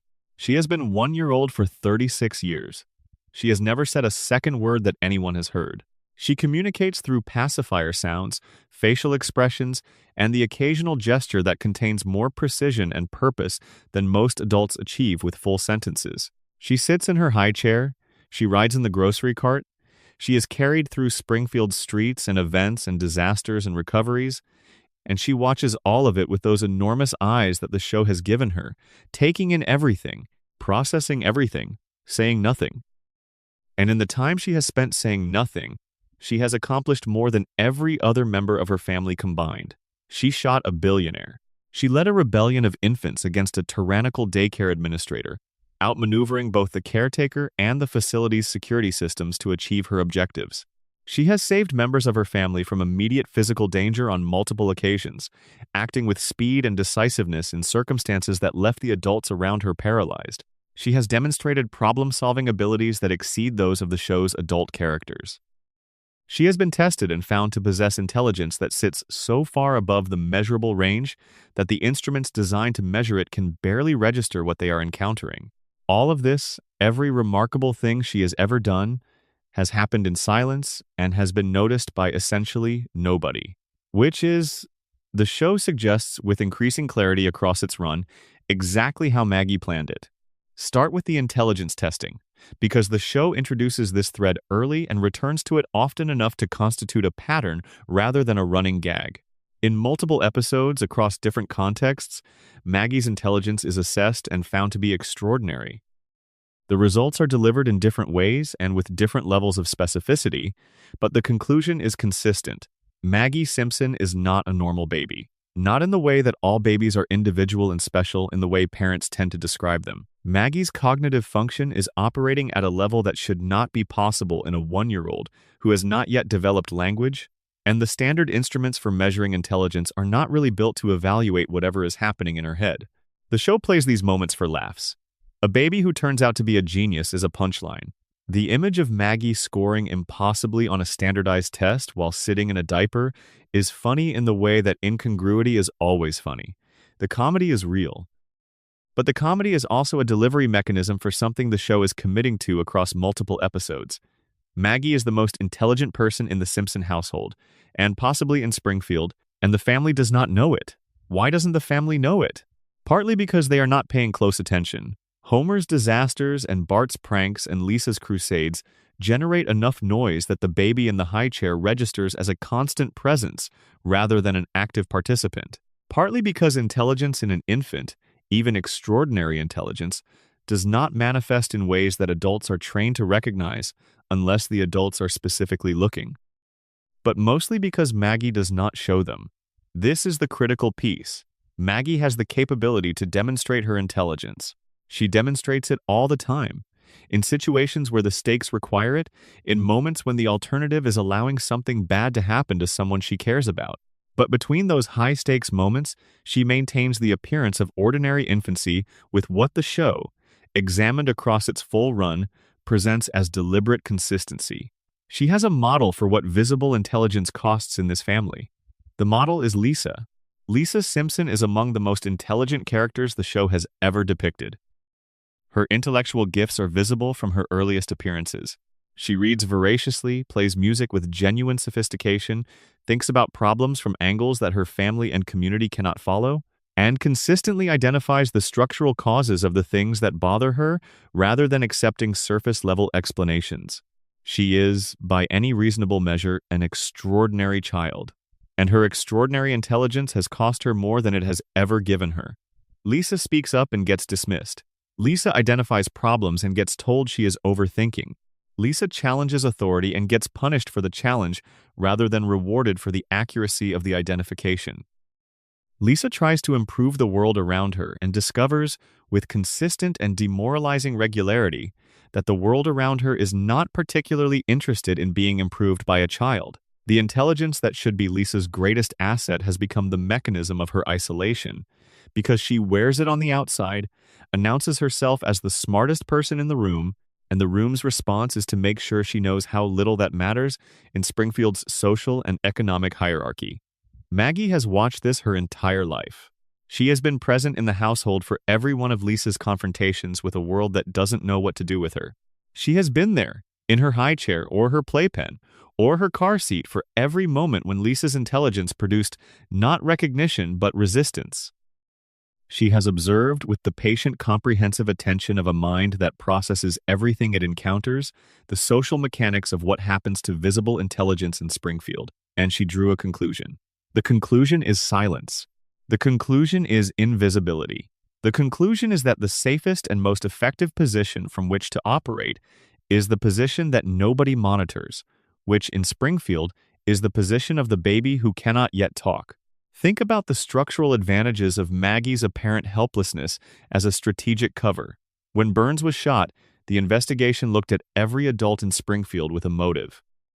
It looked at Homer, at Marge, at Smithers, at Moe, at Willie, at Sideshow Bob, at everyone who had been at the town meeting, and several people who had not.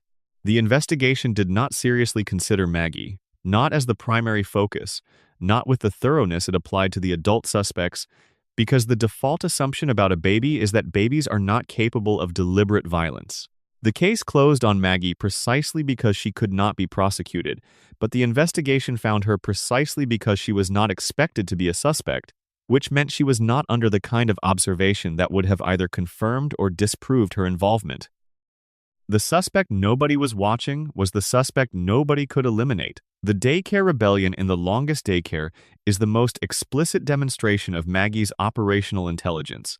The short film is 7 minutes long, and it is a complete action narrative in which Maggie identifies a threat, assesses the resources available to her, develops a multi-step plan to address the threat, executes the plan in real time while adapting to obstacles, and achieves her objective. All without speaking. All within the physical limitations of a 1-year-old body that cannot run reliably or reach objects above a certain height. Her mind is working at a speed her body cannot match, and she compensates for every physical limitation through anticipatory planning. She thinks 3 steps ahead of her current position and stages resources accordingly. She predicts others' behavior with accuracy that implies deep modeling of how people respond to specific stimuli. She is doing, spontaneously, without training or framework, what military strategists and chess players spend careers trying to learn to do. And when she achieves her objective, she does not celebrate. She does not call attention to what she did. The butterfly is released. The bully is defeated. The daycare staff is none the wiser. Maggie's victory is invisible by design. This is not a baby's instinctive response to a problem. This is a strategic orientation. This is a person who has decided, at a foundational level, that results matter and recognition does not, and who has structured every action accordingly. Now bring the radiation theory to bear, because the show plants this possibility without explicitly stating it. If Springfield's nuclear contamination affects each resident differently, if the same environmental exposure that reduced Homer's intelligence to clinical levels has interacted with Maggie's biology in a different way, then Maggie might represent the opposite pole of what radiation does to the human brain. Where Homer's cognitive function was diminished, Maggie's was amplified. The same source, the same plant, the same water and air, and accumulated exposure, producing radically different outcomes in a father and his youngest daughter. Homer and Maggie as two sides of the same radioactive coin. He is what happens when mutation takes something away. She is what happens when mutation gives something extraordinary. This reading is never confirmed by the show, but it is consistent with the logic the show has built. Springfield's contamination does not produce uniform effects. Blinky had 3 eyes. Not every fish in the river has 3 eyes. The mutations are variable. The outcomes are individual. And within the Simpson family, the range extends from Homer's 55 IQ to Maggie's unmeasurable ceiling, with everyone else arrayed between those extremes. The warning Maggie carries is perhaps the most unusual one in the show, because it is not a warning about something going wrong. It is a warning about something going right in a world that cannot accommodate it. The warning is, what does a society do with intelligence it is not designed to recognize? Maggie has extraordinary cognitive function. The show has established this across multiple episodes and one theatrically released short film. And her environment has precisely 0 mechanisms for acknowledging, developing, or deploying that function. The educational system she will eventually attend is the same system that has consistently failed Lisa, that is underfunded by Burns's extraction of the oil well money, that operates within a community where the school's annual goals have less to do with intellectual development than with managing resources in the absence of the funding it should have. Maggie is not going to be discovered by Springfield's institutions. Springfield's institutions are not built to discover her. They are barely functioning. So she waits. She sits in the high chair and she watches and she processes and she builds internal models of how the world works and what the people around her need and what threats exist and how to address them when the moment requires it. She develops capabilities that nobody is cultivating in the margins of a household that does not have the bandwidth to notice what is in the margins. And the warning is in what Springfield will do, or rather will fail to do, with whatever Maggie eventually becomes. The show has offered glimpses of Maggie's future in flash-forward episodes, and what they show is not a world that has developed a mechanism for the particular kind of intelligence she carries. What they show is a world that has continued as Springfield continues, requiring her capabilities in moments of crisis and overlooking them in the stretches between crises. The warning is that extraordinary intelligence, deployed in secret and never acknowledged or developed, does not ultimately benefit the person who carries it or the community they are embedded in as fully as it could. Maggie's silence is adaptive. It works. It has kept her safe and effective in a world that punishes visibility. But it also means that what she knows, what she observes, what she understands about Springfield and the people in it, stays inside her. It does not enter the community's shared knowledge. It does not help Lisa's arguments reach a wider audience. It does not produce the confrontation with Burns that Homer's intelligence briefly gestured toward before retreating back into the fog. The most capable person on Evergreen Terrace is a 1-year-old who has decided that the best way to survive in Springfield is to be invisible. And she is probably right. That is the warning. Not that Maggie is dangerous, not that her silence conceals a threat. The warning is that the conditions of Springfield are such that the most intelligent response to them is to hide your intelligence, because using it visibly produces isolation and pressure and the systematic destruction of everything you have built. Maggie learned this from watching Lisa. And the warning is that she learned the right lesson from the wrong situation. Lisa fights and gets worn down and keeps fighting and gets worn down again, and the town does not change. Maggie stays quiet and effective and invisible, and the town does not change in a different way. Neither response, the visible and exhausting, the invisible and efficient, has produced the change the situation requires. Because the change the situation requires would mean confronting the plant and Burns, and the water and the 342 violations, and the bones in the basement, and Springfield has made it very clear what it does to the people who try to confront those things. Maggie is waiting for something. The show has never revealed what.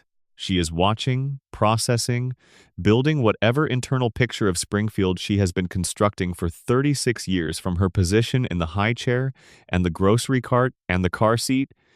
And when she finally decides to act fully and visibly, when the pacifier comes out and the voice comes in, and whatever she has been carrying behind that silence is finally deployed in the world, Springfield will not see it coming. The warning is that they should have been paying attention the whole time. They were not. They almost never are, with the things that matter most. Section 8. The Principal and the Pauper. The warning about choosing lies. In the 9th season of The Simpsons, an episode aired that broke the show's fan base into roughly two camps.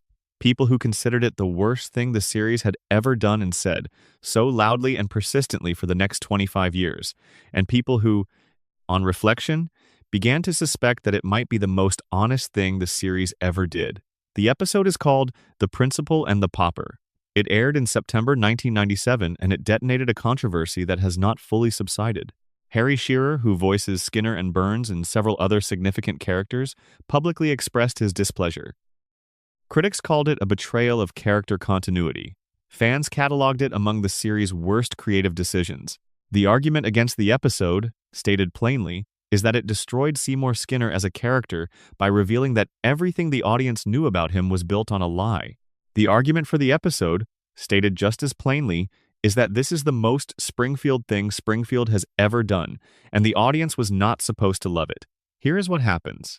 Springfield Elementary holds an event honoring Principal Skinner's 20 years of service. During the celebration, a stranger arrives. He identifies himself as Sergeant Seymour Skinner, the real Seymour Skinner.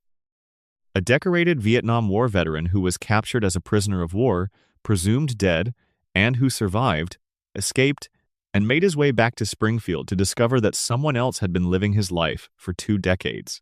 The man Springfield has known as Seymour Skinner is revealed to be Armin Tamzarian. Tamzarian was a street criminal before the war. He was drafted, served alongside the real Skinner, and when Skinner was captured and presumed killed, Tamzarian felt the particular guilt of the person who came home when someone else did not. He traveled to Springfield to deliver news of Skinner's death to Skinner's mother, Agnes. Agnes, needing her son to be alive, assumed Tamzarian was him. And Tamzarian, who had never had a family or a name worth keeping or an identity anyone had wanted him to maintain, allowed the assumption to stand. He became Seymour Skinner. He took the name, the rank, the life, the mother. He maintained the fiction for 20 years with enough consistency and commitment that Springfield accepted it entirely because Springfield was not looking for the lie. Springfield was receiving what it needed from Skinner and not interrogating the source. Then the real Skinner walked through the door. The truth was fully exposed. Both men were present. The evidence was unambiguous. Everyone in Springfield knew that the person who had been running their school, who had been in a maternal relationship with Agnes Skinner, who had disciplined their children and attended their town events and participated in their community for 2 decades, was not who he had been claiming to be.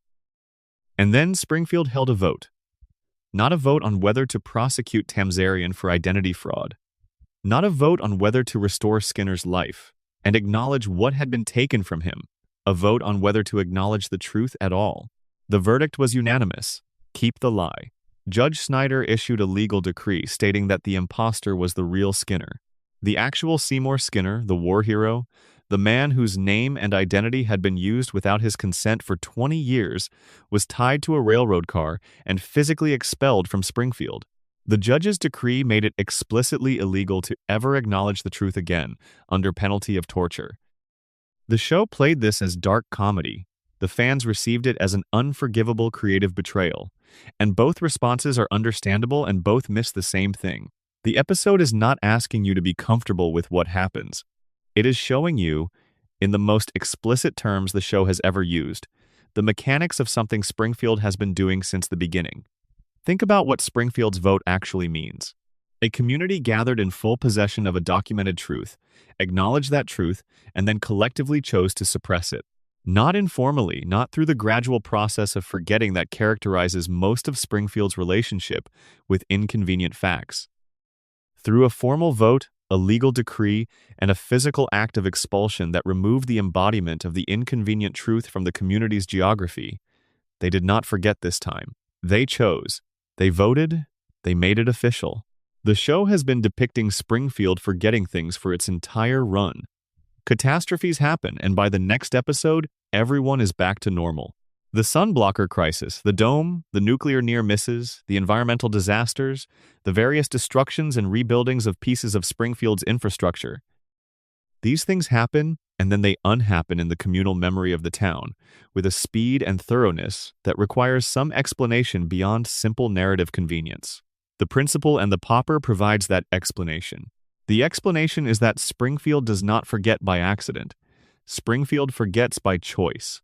Springfield operates a collective truth suppression mechanism, normally invisible and automatic, occasionally requiring a formal vote and a railroad car, that allows the community to maintain the version of reality most compatible with continued comfortable operation. When an inconvenient truth is small enough, the mechanism handles it passively.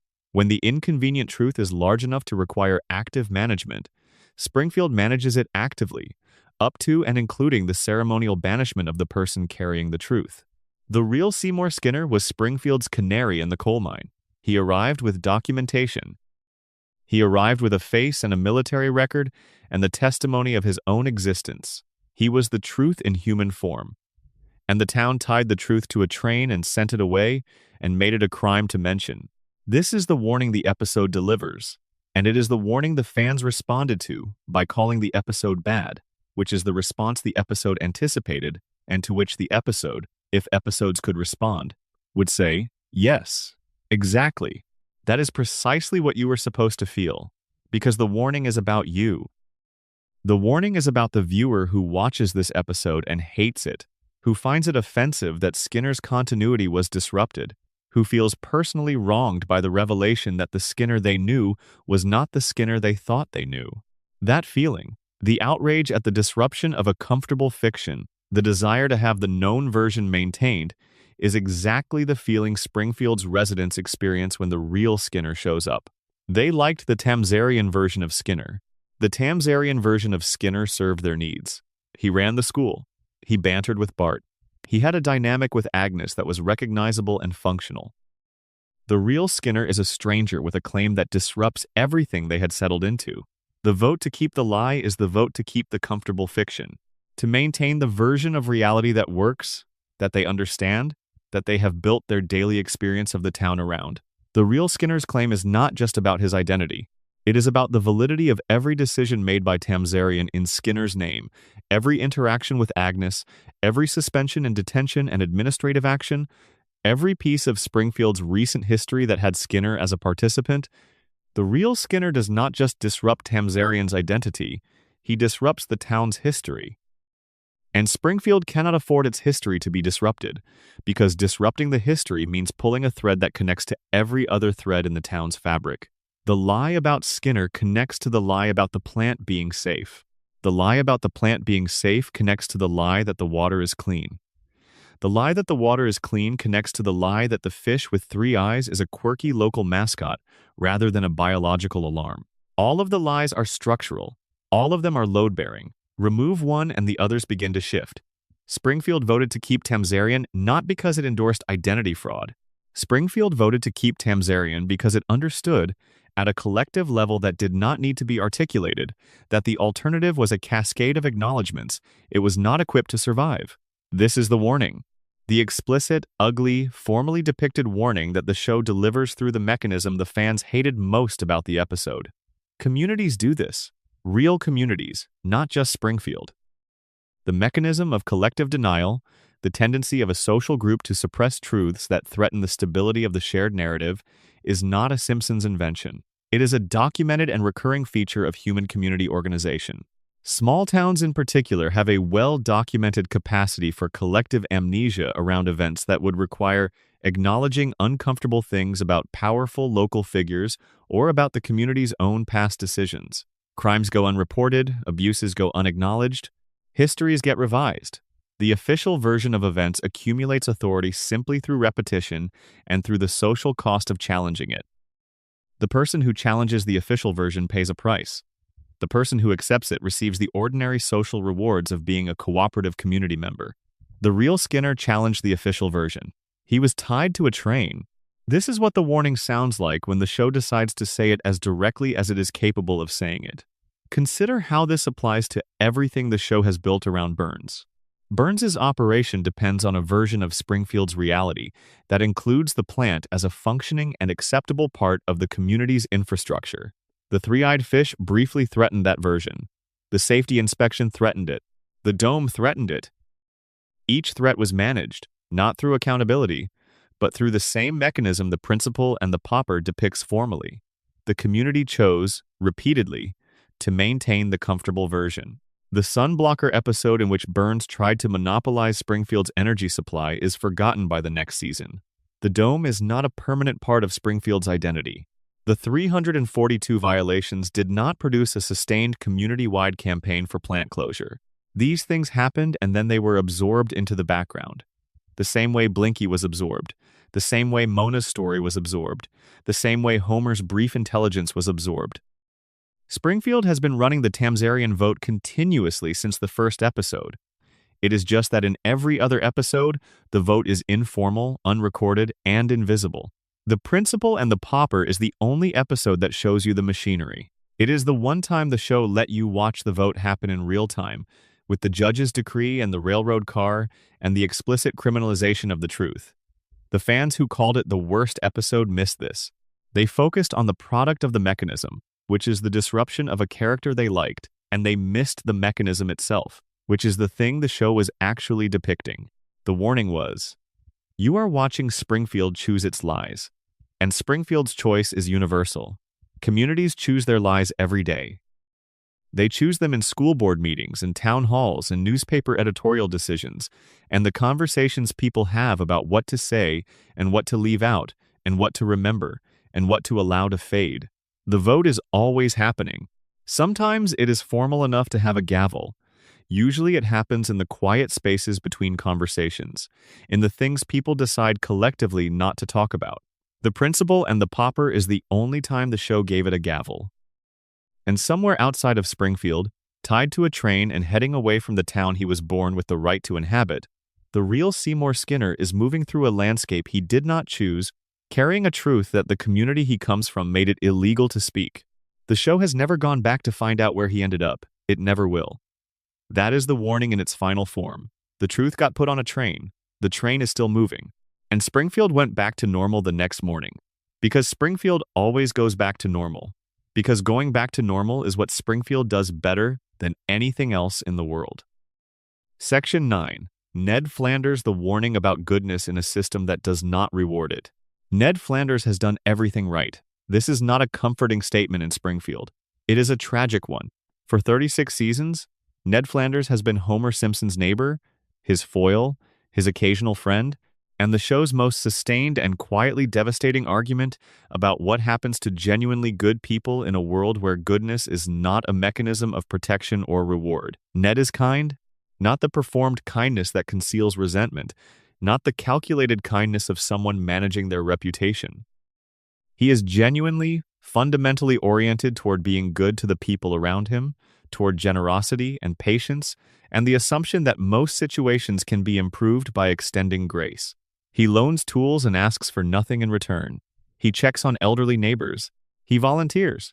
He attends church with sincerity rather than social obligation. He is physically healthy, financially responsible, emotionally available to his children in a way that Homer, despite genuine love for his family, structurally cannot be. By every objective measure, Ned Flanders is a better person than Homer Simpson in almost every conceivable dimension. And the show punishes him for it, relentlessly, with the kind of consistency that begins to feel less like comic counterpoint and more like a thesis. The specific form the punishment takes matters more than the fact of it. Ned's wife Maude was killed at a NASCAR race when a t-shirt cannon misfired. The cannon fired because Homer was dodging the t-shirts, moving erratically to avoid being hit, and the trajectory of his avoidance directed the projectile toward Maude's position in the stands. Maude Flanders died because Homer Simpson did not want to get hit by a t-shirt. Homer's selfishness, in this instance, was not dramatic or intentional. It was not Burns-level calculating malice. It was the ordinary, daily, reflexive self-prioritization of a man who does not think about how his actions affect the people around him, because he has spent his whole life in an environment that does not require him to. Maude died. Ned forgave Homer. He forgave him not because he had worked through his grief and arrived at genuine absolution, not because he processed the loss and consciously chose magnanimity. He forgave Homer the way he forgives everything. automatically as a function of conditioning that the show eventually and devastatingly revealed is not character but programming. The episode in which this is revealed, one of the show's most psychologically precise pieces of work, arrives when a hurricane destroys Ned's house and the community rallies to rebuild it. The rebuild is shoddy. The house collapses almost immediately. And Ned, who has absorbed hurricane and community failure and the collapse of his home in rapid succession, breaks. He screams.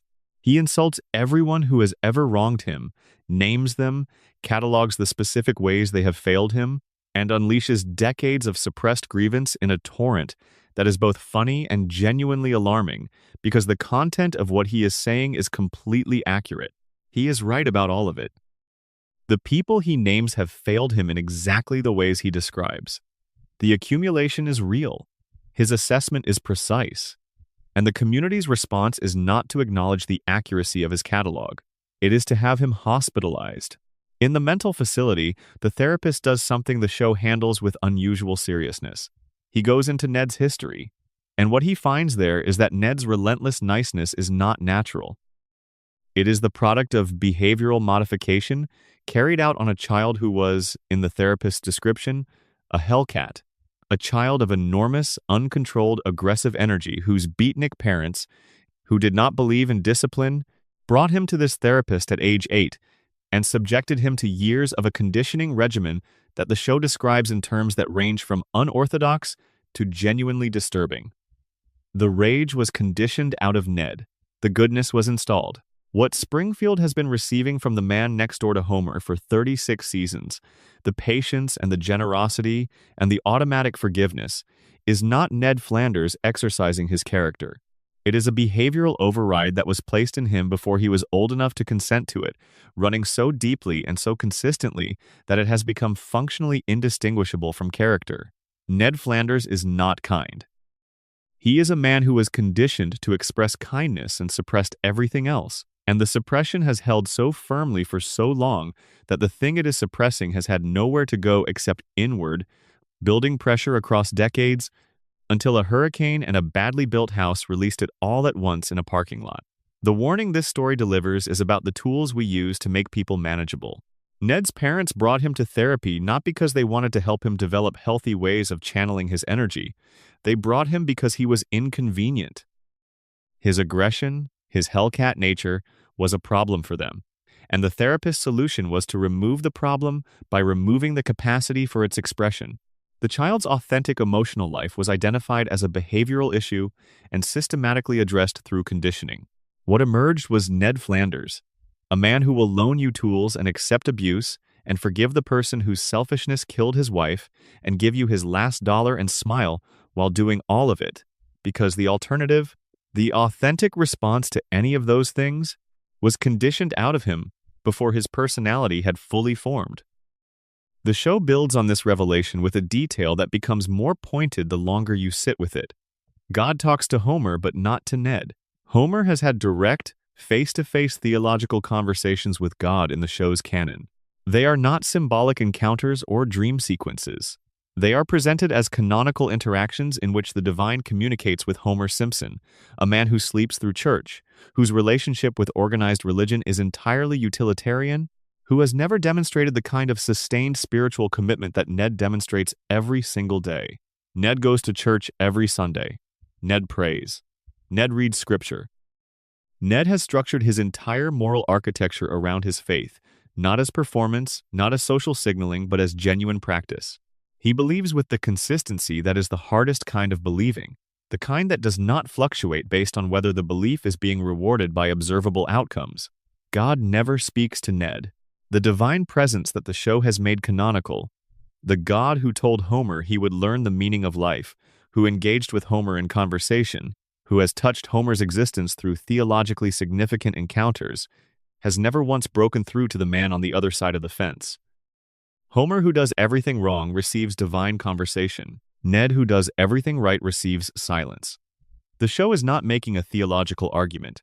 It is not advocating for a specific position on the nature of divine favor or the spiritual significance of personal behavior. What it is doing, with considerable precision, is depicting the experience that a large number of genuinely good people have in a world where goodness does not reliably produce the outcomes that the framework surrounding goodness promise it will. People do the right things. They are kind, they show up, they sacrifice, they maintain their integrity under conditions that would justify abandoning it. And the universe does not respond with proportionate reward. The universe does not respond at all. The drunk who stumbles through life with spectacular disregard for the people around him has experiences that the deeply devoted person, who has spent a lifetime building a principled orientation toward the world, never receives. This is not a complaint. It is an observation that the show is making through Ned's story with more honesty than most fiction allows itself. The warning is not that God does not exist or that faith is worthless. The warning is about the architecture that tells people that the world is organized around moral reward, that goodness is protection, that if you do the right things, the right outcomes follow. Ned was told this, implicitly by his conditioning and explicitly by his faith, and he structured his life accordingly. He made himself into the person who deserved reward, and the reward did not come. Maud died. The hurricane took his house. Homer remains Homer, unchanged, unimproved by proximity to Ned's example, unchecked by any consequence for the daily catalog of ways his selfishness has touched and damaged the lives of the people around him. Burns continues his operations. The plant continues running. The water continues carrying whatever the plant sends into it. And Ned continues being Ned, in the house rebuilt after the hurricane, loaning tools, attending church, raising his children with the values that were installed rather than chosen, maintaining the behavioral override against the pressure that builds inside him, because the alternative is another parking lot, another hospitalization, another moment when Springfield watches the nicest man in town finally break and responds by sending him away to be fixed. Because Springfield cannot afford Ned to be broken.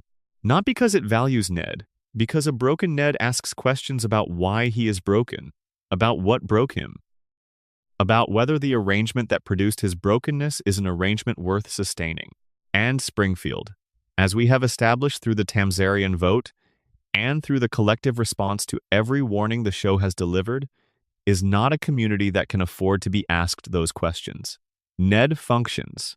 Ned is on the church committee and the neighborhood watch, and the various volunteer efforts that keep the community's social fabric from completely unraveling. He provides the labor of good citizenship that the community depends on without acknowledging it depends on. He is the person who shows up when others do not, who fills the gaps that the people prioritizing their own interests leave behind. And the community's relationship to this is extractive. Springfield gets the labor of Ned's goodness without compensating it in any of the ways that matter to Ned, without providing the recognition or the outcomes or the protection that goodness is supposed to produce. Ned gives, Springfield takes. And the gap between what Ned gives and what he receives grows each season, quietly and without fanfare, in the way that quiet accumulations do. The warning Ned carries is the warning about sustainable goodness, about what happens when the framework that makes good behavior seem rational, the belief that doing right produces good outcomes, is consistently violated by the actual events of a person's life. At some point, the pressure from the gap between the promise and the reality builds past the capacity of the conditioning to contain it. Ned broke once. The conditioning held when it was reassembled. He went back to being Ned. But the hurricane happened. The house collapsed. The scream came out. These are not unrelated events. The hurricane did not break Ned randomly. It broke Ned because it arrived at the intersection of too many accumulated losses, too many unacknowledged grievances, too much pressure building behind too effective a behavioral override. The hurricane was the incident. Ned was already close to the threshold before it arrived. And the warning is that systems which rely on the good behavior of their most committed participants, while failing to protect or reward those participants, are not sustainable. The commitment can be conditioned, can be reinforced through religious frameworks and social expectations, and the sheer daily momentum of being the person everyone has come to expect you to be. But the pressure builds, and the pressure needs somewhere to go. Ned went to therapy and went home and is still Ned. Homer is still Homer. The gap is still the same width it was at the beginning. And the plant is still running, and the water is still flowing, and Ned is still on his side of the fence, and the show continues producing evidence that the warning was real, and that nobody on Evergreen Terrace has acted on it, because acting on it would require one of them to look at the fence between their two houses and understand what the fence actually represents, which is easier not to do. Which is always, in Springfield, easier not to do. Let the quiet of the neighborhood settle in here. Two houses, a fence, and the gap between them that has never, in 36 years, been addressed by either person living on either side of it. The fence stands, the gap persists, and the evening is warm and still on Evergreen Terrace, the way it always is when the light is on and the reactor is humming and nobody is looking too closely at the water. Section 10. The predictions warnings dressed as jokes and what that actually means. There is a specific kind of cultural vertigo that comes from watching a clip from a 30-year-old cartoon and recognizing something that happened last week. Most people have experienced it at least once in relation to The Simpsons. A screenshot circulates on social media. An episode from 1994 or 1998 or 2000 is held up next to a current headline, and the alignment is close enough, specific enough, detailed enough that the rational explanation, the one about volume and statistical probability and confirmation bias, requires a moment of deliberate effort to arrive at. The Simpsons has been making predictions, or appearing to make predictions, or doing something adjacent to predicting for long enough that the phenomenon has become one of the show's defining cultural identities. It is arguably more famous for its apparent prescience at this point than for any individual storyline or character development. Ask a casual viewer, someone who stopped watching actively a decade ago but grew up with the show, to name the thing they associate most strongly with The Simpsons in the 2020s, and a significant percentage will mention the predictions before they mention Homer or Burns or Springfield or any of the specific episodes they actually remember watching. This is the warning the predictions tell, and it is a different warning than it first appears to be. Start with the examples, because they are real and they deserve to be taken seriously on their own terms before being analyzed. In the year 2000, an episode called Bart to the Future depicted a future in which Lisa Simpson has become the first female president of the United States. In the same episode, Lisa references her predecessor's legacy, the presidency of Donald Trump. The episode aired 16 years before Trump won the 2016 election. It named him specifically. It did not simply gesture toward the concept of a celebrity president or a businessman running for office. It said Donald Trump, and it was right. In a 1995 episode, the show depicted a device worn on the wrist that functioned as a personal communication and computing tool. The visual language of the device is recognizable, in retrospect, as a smartwatch.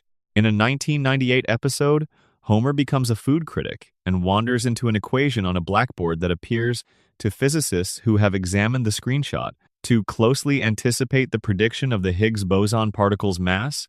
The Higgs boson was experimentally confirmed in 2012. In a 1999 episode, Homer proposes a theory that the universe is shaped like a donut. Years after the episode aired, cosmological research produced radiation patterns suggesting the universe might have toroidal geometry. In a 1993 episode, a virus originating in Asia spreads to Springfield, producing mass panic, supply shortages, and a frantic search for treatment. The episode aired 27 years before COVID-19.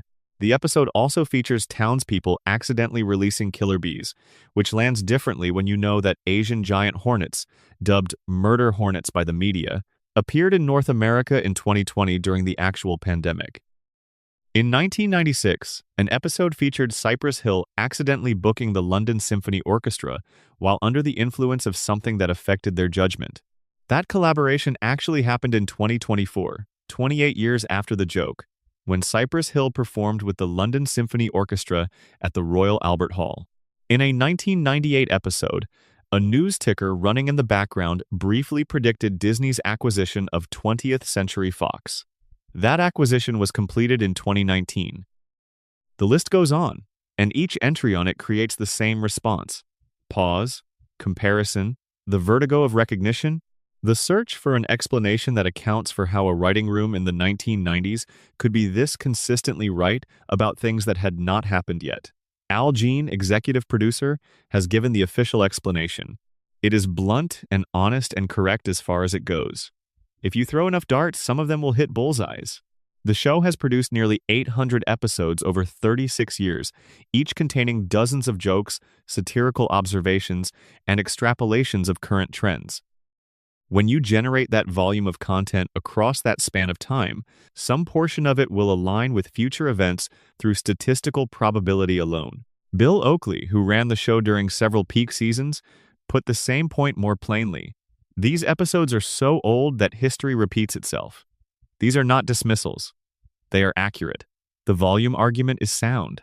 The confirmation bias argument is equally sound, because we remember the predictions that came true, and we do not circulate screenshots of the predictions that did not. The show made thousands of forecasts that history did not validate. Nobody is sharing those. But the volume and confirmation bias explanations, accurate as they are, do not fully account for the phenomenon. They explain why some predictions will land. They do not fully explain why the ones that land are as specific as they are.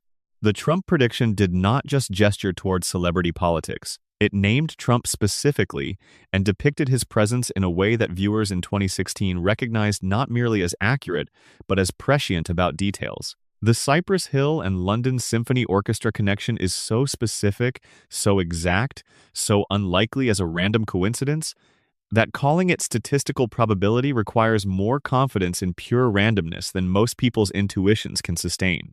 There is a better explanation, and it requires understanding what the show's writing staff actually was and what kind of thinking it was doing.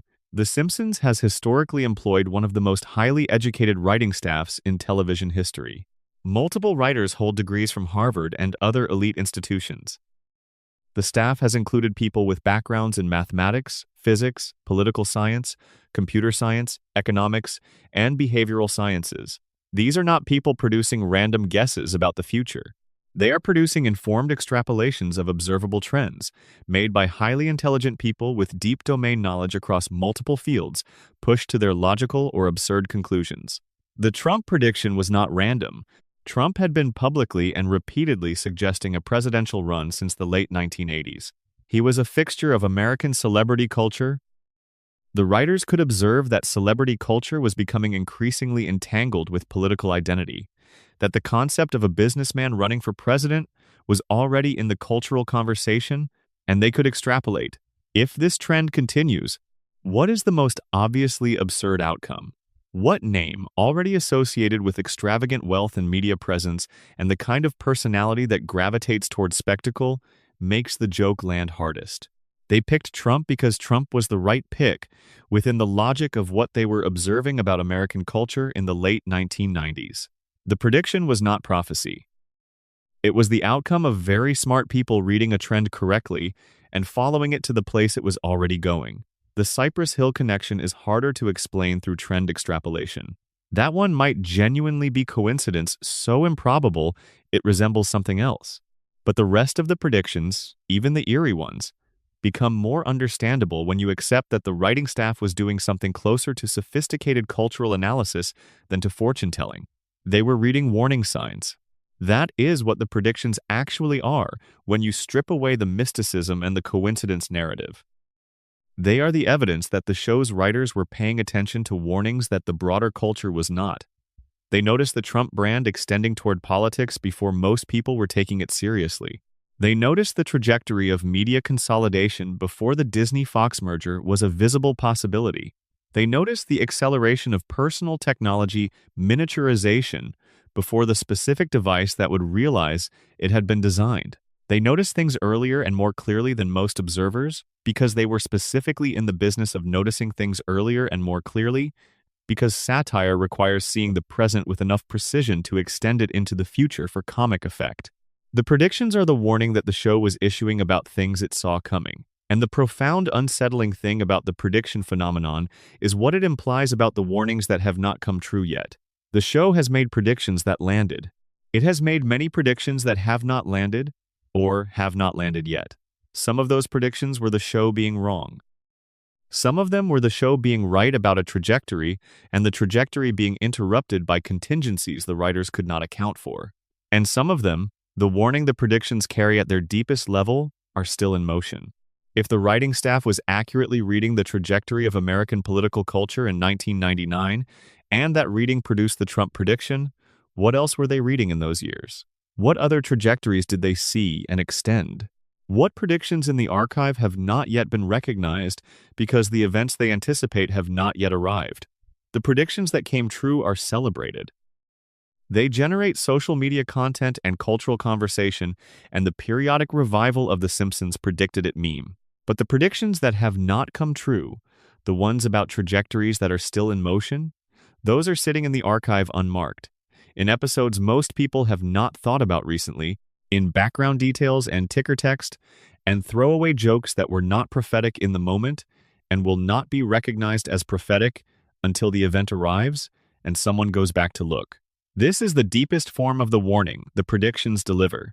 The warning is not that the show can see the future.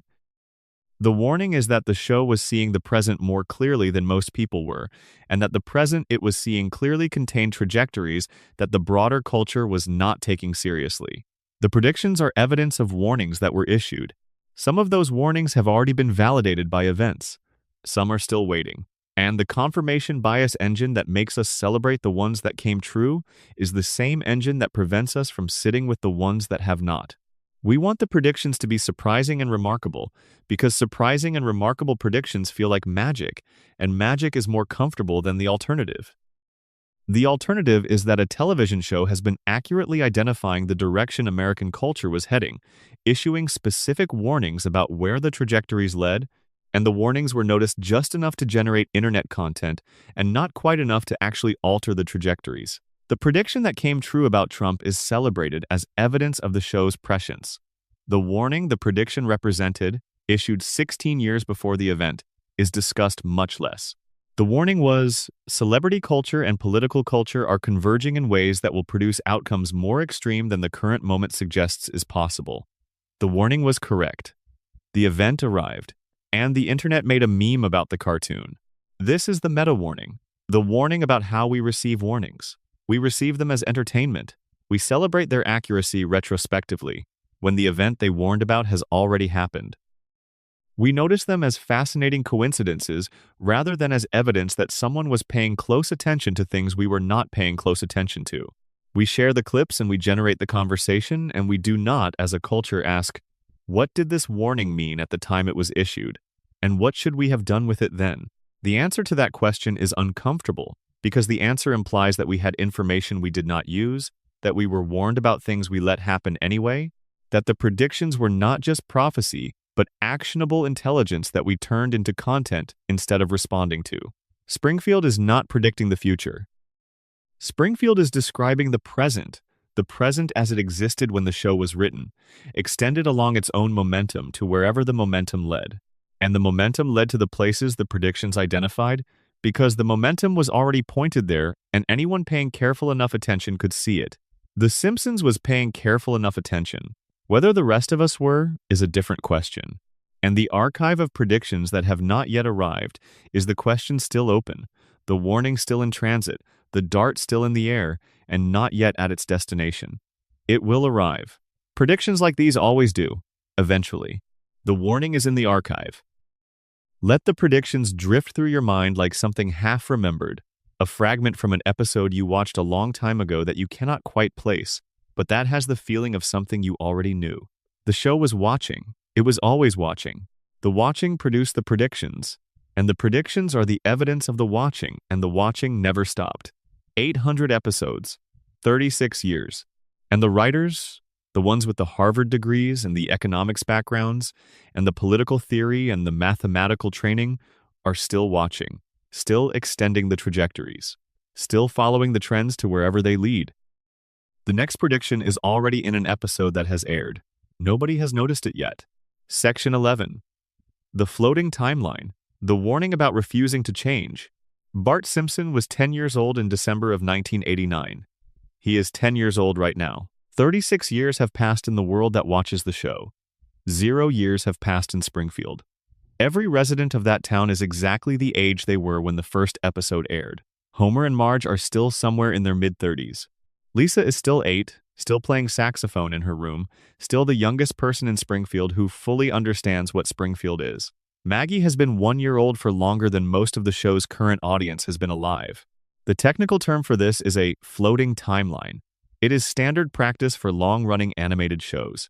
The present is always the viewer's present. The year changes. The technology in the background changes. The cultural references change. The characters do not.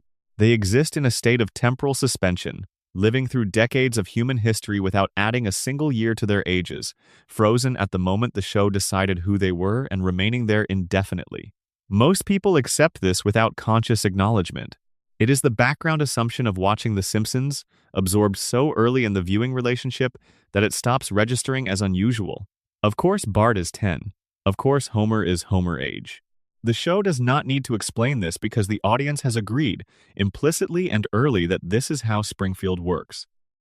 But The Simpsons has been running long enough that the floating timeline has produced contradictions so fundamental, so difficult to rationalize, that the casual acceptance begins to crack if you sit with the show long enough. Consider Homer and Marge's courtship. When the show began, their history was grounded in the late 1970s and early 1980s. They met in high school. The music they danced to, the fashion they wore, the cultural touchstones of their romance, all of it was anchored to a specific era. These were people whose formative years happened during a particular period of American history, and that grounding made them legible. You understood who they were partly through understanding when they grew up. But as the floating timeline dragged the present forward, their backstory had to move with it. If Homer and Marge are still in their mid-30s in 2025, they did not meet in 1978. They met in approximately 2006. Their high school experience was not defined by disco and Watergate. It was defined by MySpace and YouTube. Their first date was not accompanied by classic rock. It was accompanied by early 2000s pop. The show has depicted this shift explicitly. Flashback episodes have rewritten the Homer and Marge origin story at least 4 times, each retelling placing their formative years in a different decade, each version internally consistent but collectively contradictory. They have been hippies and grunge fans and hipsters and millennials depending on which episode you are watching and when it aired. Their origin story is not a fixed point in their history. It is a draft that gets revised every few years to maintain the arithmetic of the present moment. Homer and Marge do not have a history. They have a history-shaped space that gets refilled with different content on a schedule determined by how far the timeline has drifted. This matters for what it says about memory and identity. One of the things that makes a person a continuous self, the thing that allows you to say, I am the same person who was 10 years old 20 years ago, is the stability of your personal history. The memories you carry, the experiences that shaped you, the specific texture of your past, these create the thread that connects the person you are now to the person you were then. Your history is not just backstory. It is the mechanism of your continuity. Homer and Marge's history keeps changing. The memories they presumably carry of their courtship, of their formative years, of the specific cultural moment in which their relationship formed, are unstable. They are different memories in different episodes. The thread of continuity that should connect them to their past is revised every time the timeline requires a different backstory. What does a person become when their past is regularly rewritten? The radiation theory offers one answer, the coma theory offers another. The collective denial framework offers a third. But the floating timeline offers something more foundational. A person whose past is regularly rewritten does not have a stable identity in the way we usually understand identity. They have a present tense self, a consistent personality and set of relationships in the current moment, but the historical scaffolding underneath that present tense self keeps being replaced. Homer is always Homer, but the Homer of 2025 and the Homer of 1993 have different histories. They have been to different high schools in different decades, they fell in love during different eras, their formative experiences, the things that made them who they are different stories and different tellings. And yet they are the same person, the same character. Homer is Homer across all of it, because Homer is not primarily defined by his history. He is defined by his present relationships and his persistent personality traits. He is defined by his love for his family, his specific habits and preferences, his relationship with his job and his town. The history is scaffolding. The present is the building. And when the scaffolding needs to be replaced to support the current configuration of the present, it gets replaced, quietly and without ceremony, and the building continues standing. This is the warning the floating timeline carries, and it is the most philosophical warning in the show's arsenal. The warning is about the relationship between identity and change. Springfield exists in a permanent present tense. The characters age but do not grow. The world around them evolves. The technology, the culture, the political landscape, all of it changes at the normal pace of change, while the characters remain who they were. They experience 2025 as the same people who experienced 1993, without the accumulated perspective, the refined understanding, the complex relationship with one's own past that 32 years of lived experience would normally produce. Bart has been rebelling for 36 years without the rebellion maturing or transforming into something more complex. Lisa has been the smartest person in the room for 36 years without the isolation that entails producing the particular kind of damage that sustained isolation produces in real intelligent people. Homer has been stumbling through consequences without ever developing the pattern recognition that would allow him to anticipate the next stumble. They are preserved, and the show has on multiple occasions demonstrated that it can imagine them otherwise. Flash-forward episodes have depicted the Simpsons as adults. Lisa as a 23-year-old woman, engaged, having developed in the directions her 8-year-old self pointed toward. Bart as a person who has made different choices with their different weights and consequences. These futures exist within the show's capacity. The writers can imagine them. They have demonstrated this.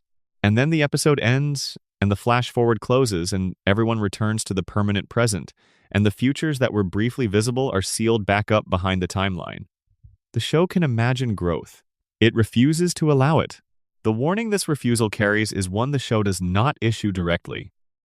The show does not look at the camera and say, "This is a statement about American culture's relationship with change and nostalgia, and the difficulty of allowing things to evolve into their next form." It does not need to. The statement is in the structure. 36 years of the same 10-year-old boy is the statement. America does this. American culture does this. There is a version of American identity that is permanently nostalgic, permanently oriented toward an imagined past, when things were simpler and the family was intact and the kids were young and the beer was cold and nothing required the particular discomfort of acknowledging that things have changed and that you are different now than you were then. The Simpsons is the most successful, sustained expression of that nostalgia in the history of American media. Not because it depicts the past, because it depicts a present that never becomes the future.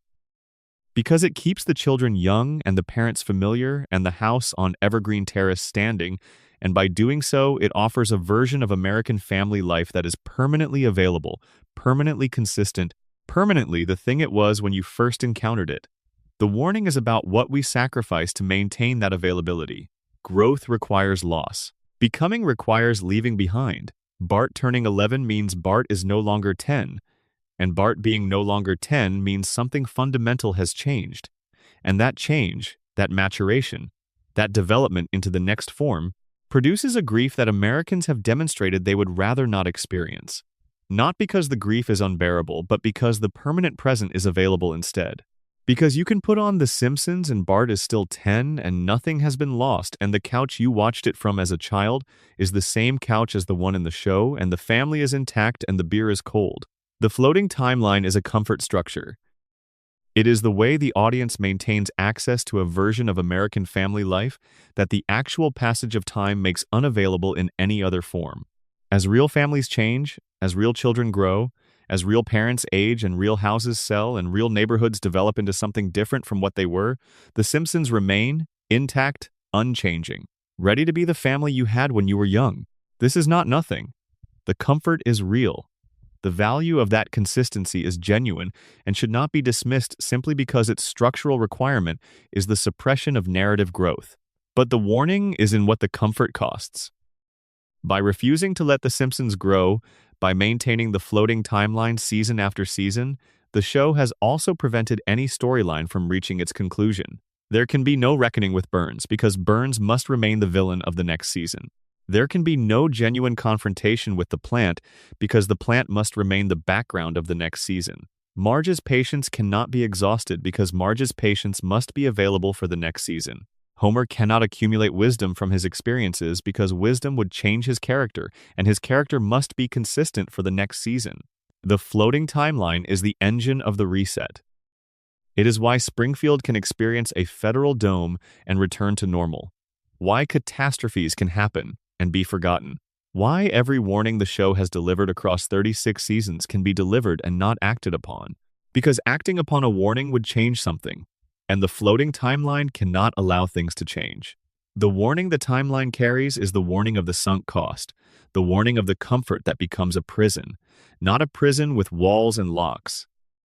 A prison of the preferred, a structure you have chosen and continue choosing because the alternative, the acknowledgement that time has passed and things have changed and the family you grew up with is a version of a family that no longer exists in exactly that form, is more than the comfort of the permanent present allows you to feel. You can go home to Evergreen Terrace whenever you want. The door is always open. Bart is always 10. Homer is always stumbling through the door at 5:30. The couch is always there. And the plant is always humming at the edge of town.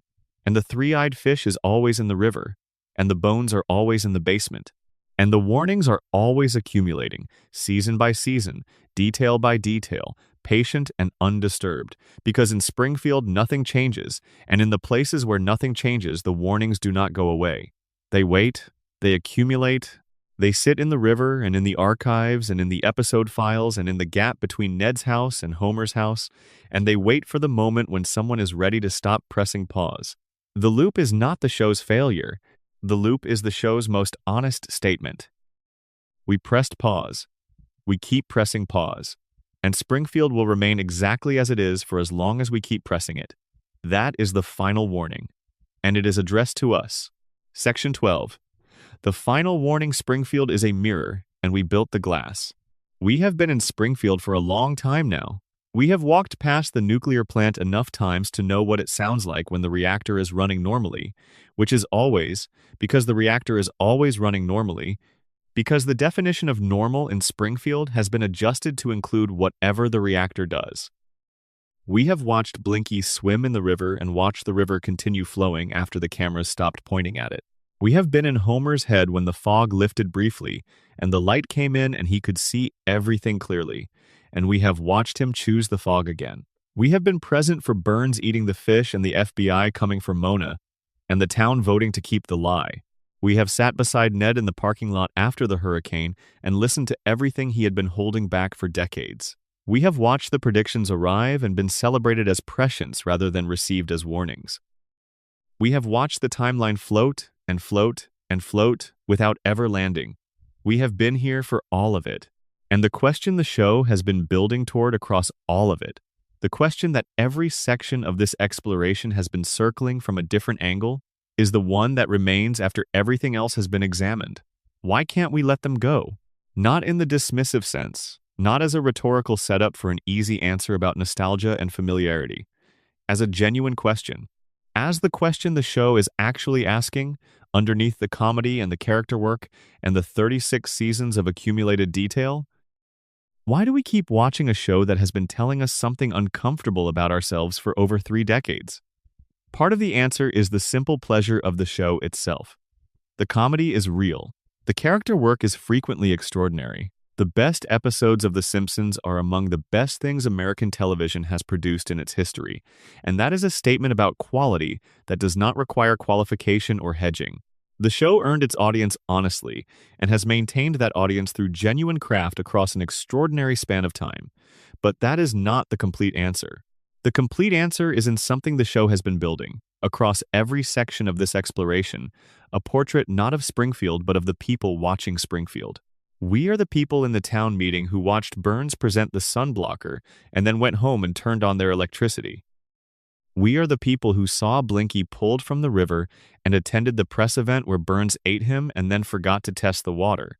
We are the people who voted to keep Tamzarian because the alternative required acknowledging too many things at once. We are the people who watched Ned break in the parking lot and had him hospitalized rather than sitting with what he was saying. We are Homer, choosing the crayon. Not because we are stupid, not because we lack the capacity to see clearly, because seeing clearly is expensive in the specific way that Homer's brief intelligence was expensive, because it requires a form of discomfort that the comfortable alternative, the fog, the permanent present, The familiar couch and the cold beer and the family intact on Evergreen Terrace does not require. The show has been warning us about ourselves, not as a lecture, not as a morality play. The Simpsons is not a morality play, and it would be destroyed by the attempt to be one. The warning is embedded in the structure, in the accumulation of details, in the pattern that emerges when you look at the whole instead of the episodes. The warning is in the fact that a fictional town can accumulate 36 years of evidence that something is fundamentally wrong with it, and the residents of that town can spend every one of those years being the recipients of the warning without once organizing a sustained response to it. Because they are too cognitively impaired by the contamination to think clearly. Because they are too economically dependent on burns to risk the confrontation. Because they have collectively agreed to suppress the inconvenient truths. Because the timeline is floating and nothing has to change if nobody decides it has to change? Because the comfort is available and the discomfort of knowing has a cost, and the calculation keeps coming out the same. And the people watching, us, looking at Springfield across the fourth wall the show maintains with such precise and deliberate consistency, are doing the same calculation. The plant is still running. The violations are still in place. The water is still receiving whatever it receives. The fish has 3 eyes. The bones are in the basement. The timeline floats. And we turn on the television on Sunday night and the couch gag plays and Homer stumbles through the door at 5:30. And we laugh because we recognize him. We recognize him because he is us. Not in the flattering way, in the honest way. Homer is us choosing the donut over the report.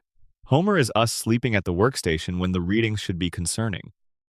Homer is us briefly achieving clarity and then choosing the fog back. Because the fog is warm and the clarity is cold, and the alternative to the fog is seeing Springfield as it actually is, which is an environmental hazard zone built around a monopoly operated by an immortal billionaire whose employee is a man with a crayon in his brain and whose safety record includes human skeletons in the basement and a 3-eyed fish in the river and a dome placed over the town by the federal government. Homer chose the crayon. We pressed pause in 1989. These are the same choice. The show understood this before any of us did. The show has been showing us this, patient and undeterred, for 36 years.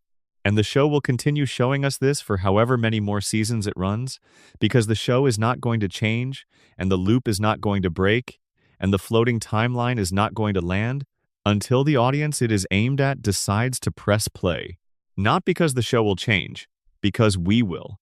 Because the warnings are all still there, every one of them, accumulated and patient and undisturbed by the passage of seasons without response. The contamination, the cognitive impairment, the economic monopoly, the immortal billionaire, the baby watching everything in silence, the good man breaking in the parking lot, the truth tied to a train, the case closed without the right answer, the mother who fought back and paid the price, the predictions that were warnings in disguise, all of it is still there. All of it is still waiting. And Springfield is still Springfield, exactly as it was in December of 1989. Exactly as it will be in whatever year the show finally airs its last episode, because Springfield does not change and Springfield does not age, and Springfield does not address the warnings it has been carrying for 36 years. But you are not in Springfield. That is the thing the show cannot say, but the show has always known. You are outside the dome. You are in the position the federal agents were in when they looked at Springfield and classified it as an environmental hazard requiring containment. You can see the plant from outside the town in a way the residents cannot. You have access to the full 36 years of accumulated evidence in a way that no single resident of Springfield ever has, because you have watched all of it from a position the residents cannot occupy. Outside the loop, outside the timeline, outside the fog. You can see the cracked cooling towers. You can see the 3-eyed fish. You can see Homer asleep at his desk, and Ned holding it together in the parking lot, and Mona kissing her sleeping son goodbye, and Burns signing the paycheck. You can see the warning. The question the show has been building toward for 36 years, the one that lives underneath every prediction and every violation and every reset and every collective decision to forget, is whether seeing the warning is enough, or whether, like Homer with the crayon, like Springfield with Tamzarian, like the town that watched Blinky get eaten on television and then forgot to test the water, you will look at everything you have just seen and let the comfort of the familiar reclaim you. The couch is there. The timeline is floating. Bart is still 10, and the plant is humming at the edge of town in the dark, patient and present, and generating the light that makes everything else visible. The light you are reading this by, the light that keeps Springfield warm and recognizable and yours. The warning is in the light. The warning has always been in the light. What you do with it is the only part of this story the show has never been able to tell. That part belongs to you. Take your time coming back to the surface. Springfield will still be there. It always is. It always will be. The loop runs whether the cameras are on it or not, and the reactor hums whether anyone is listening or not, and the fish swims in the river with its 3 eyes open, patient and continuous, carrying the warning forward into another evening in the longest-running town in American television history. Thank you for spending this time in Springfield. Close your eyes if you want. The warnings will still be here in the morning. They have been here every morning for 36 years. End of script. Appendix. Hans Moleman, the body count the show keeps forgetting to count. There is a man in Springfield who dies more often than any other character in the history of American animation, and whose deaths the show treats as background noise. His name is Hans Moleman. He is small, nearly blind, and apparently approximately 31 years old despite appearing to be in his 80s. He has a cane, he has enormous thick glasses, he appears in background scenes and crowd shots and in the specific narrative position of the person who is about to experience something terrible for no particular reason. He gets hit by cars. He gets crushed by falling objects. He gets buried alive. He gets struck by lightning. He gets incinerated. He gets eaten. He gets electrocuted. He falls into open graves. He is, across the show's full run, killed in canonical episodes somewhere between dozens and hundreds of times, and then he appears in subsequent episodes fully restored, carrying no memory of the previous death, ready to be killed again. The show treats this as a running gag. Hans Moleman dies constantly. It is funny. Do not think about it. But the warning Moleman carries is in the thinking. Under the radiation theory, Moleman represents the most extreme biological outcome of Springfield's nuclear contamination. His apparent age at 31 suggests something happened to him, something in his environment that aged him catastrophically. The same contamination that gave Blinky a third eye gave Moleman the biology of an 80-year-old in a 31-year-old body. His deaths and subsequent resurrections suggest that whatever the contamination did to his cellular biology produced a regenerative capacity that no normal human shares. He dies and comes back the way a cell regenerates, not by being the same, but by being restored. Moleman is not a resilient human. Moleman is a biological experiment that the plant conducted on a resident of Springfield, the result of decades of radiation exposure on a specific person with a specific genetic profile, and the result is a man who cannot die, cannot stay dead, cannot escape the loop of death and return that his contamination has locked him into. He is the most visible evidence of what the plant has done to Springfield's residents, more visible even than the yellow skin and the 4 fingers, because his evidence is physical and recurrent and impossible to attribute to art style or cartoon convention. He dies. He comes back. He has been dying and coming back for 36 years. And Springfield does not investigate. Nobody asks how Hans Moleman keeps appearing at town events after being visibly and fatally injured in the episode before. Nobody commits resources to understanding the mechanism of his apparent biological immortality. Nobody connects the cellular phenomenon his existence represents to the plant that has been contaminating their water supply for decades. Moleman walks into traffic and nobody looks at the plant. The warning is in the not looking. The most dramatic, most physically obvious, most undeniable evidence of biological abnormality in Springfield's population is a small man who dies in the middle of crowd scenes and nobody treats as significant. Because he is small, because he is old, because he has always been like this, the way Blinky has always had 3 eyes, and Homer has always been dense, and Burns has always been ancient, and the plant has always been there. The show's most explicit mutation victim has become scenery. That is the warning. Moleman is scenery, and the plant keeps running. End of full script. Total word count target, 40,000 plus words. Estimated actual count, to 47,000 words across all 12 sections plus appendix. Extended section, the nuclear plant going deeper into what the violations actually meant. Let's go back to the plant. Not to summarize it. We have already visited the surface of what the plant represents. Now let's go inside. into the specifics, into the layers of what 342 violations means in practice, in daily life, in the bodies of the people who worked there and lived nearby, and drank from the water that received what the plant sent into it. The show has been depicting the interior of the Springfield nuclear power plant across hundreds of episodes. Not just as background setting, not just as the place where Homer sits at his console and eats his donut, but as a specific physical environment with its own documented conditions. The inspectors found what they found. The list is long, and the list is worth sitting with in full, because each item on it is not just a violation code or a regulatory failure. Each item is a decision. Someone, somewhere in the chain of the plant's operation, decided that this specific problem was not worth addressing.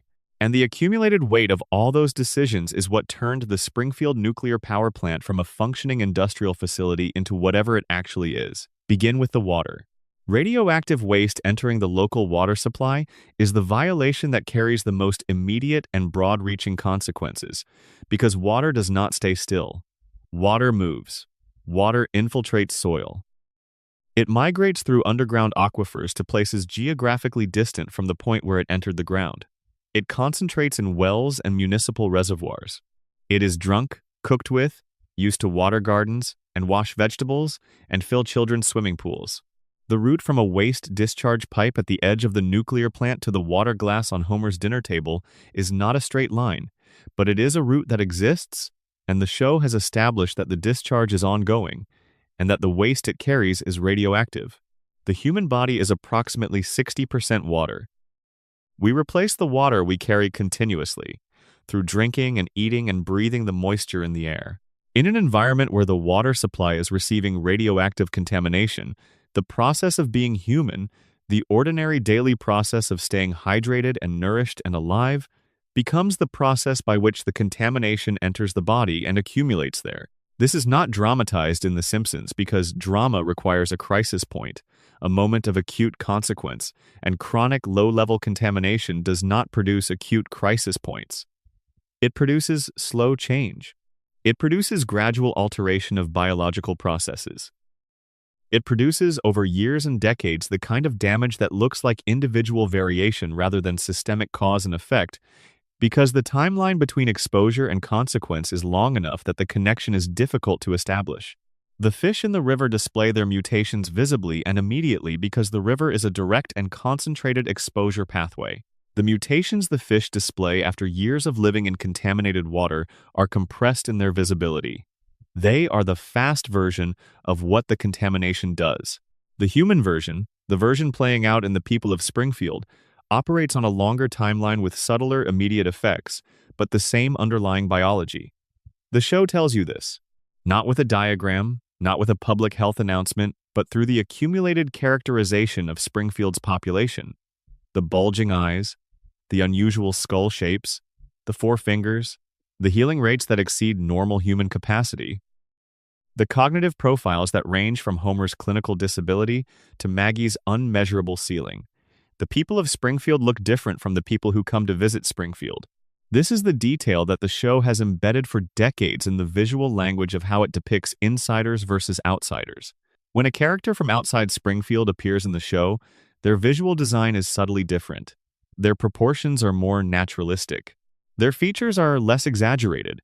Their relationship to the physical conventions of human anatomy is closer to what you would see in a person who has not spent their entire life in a contaminated environment.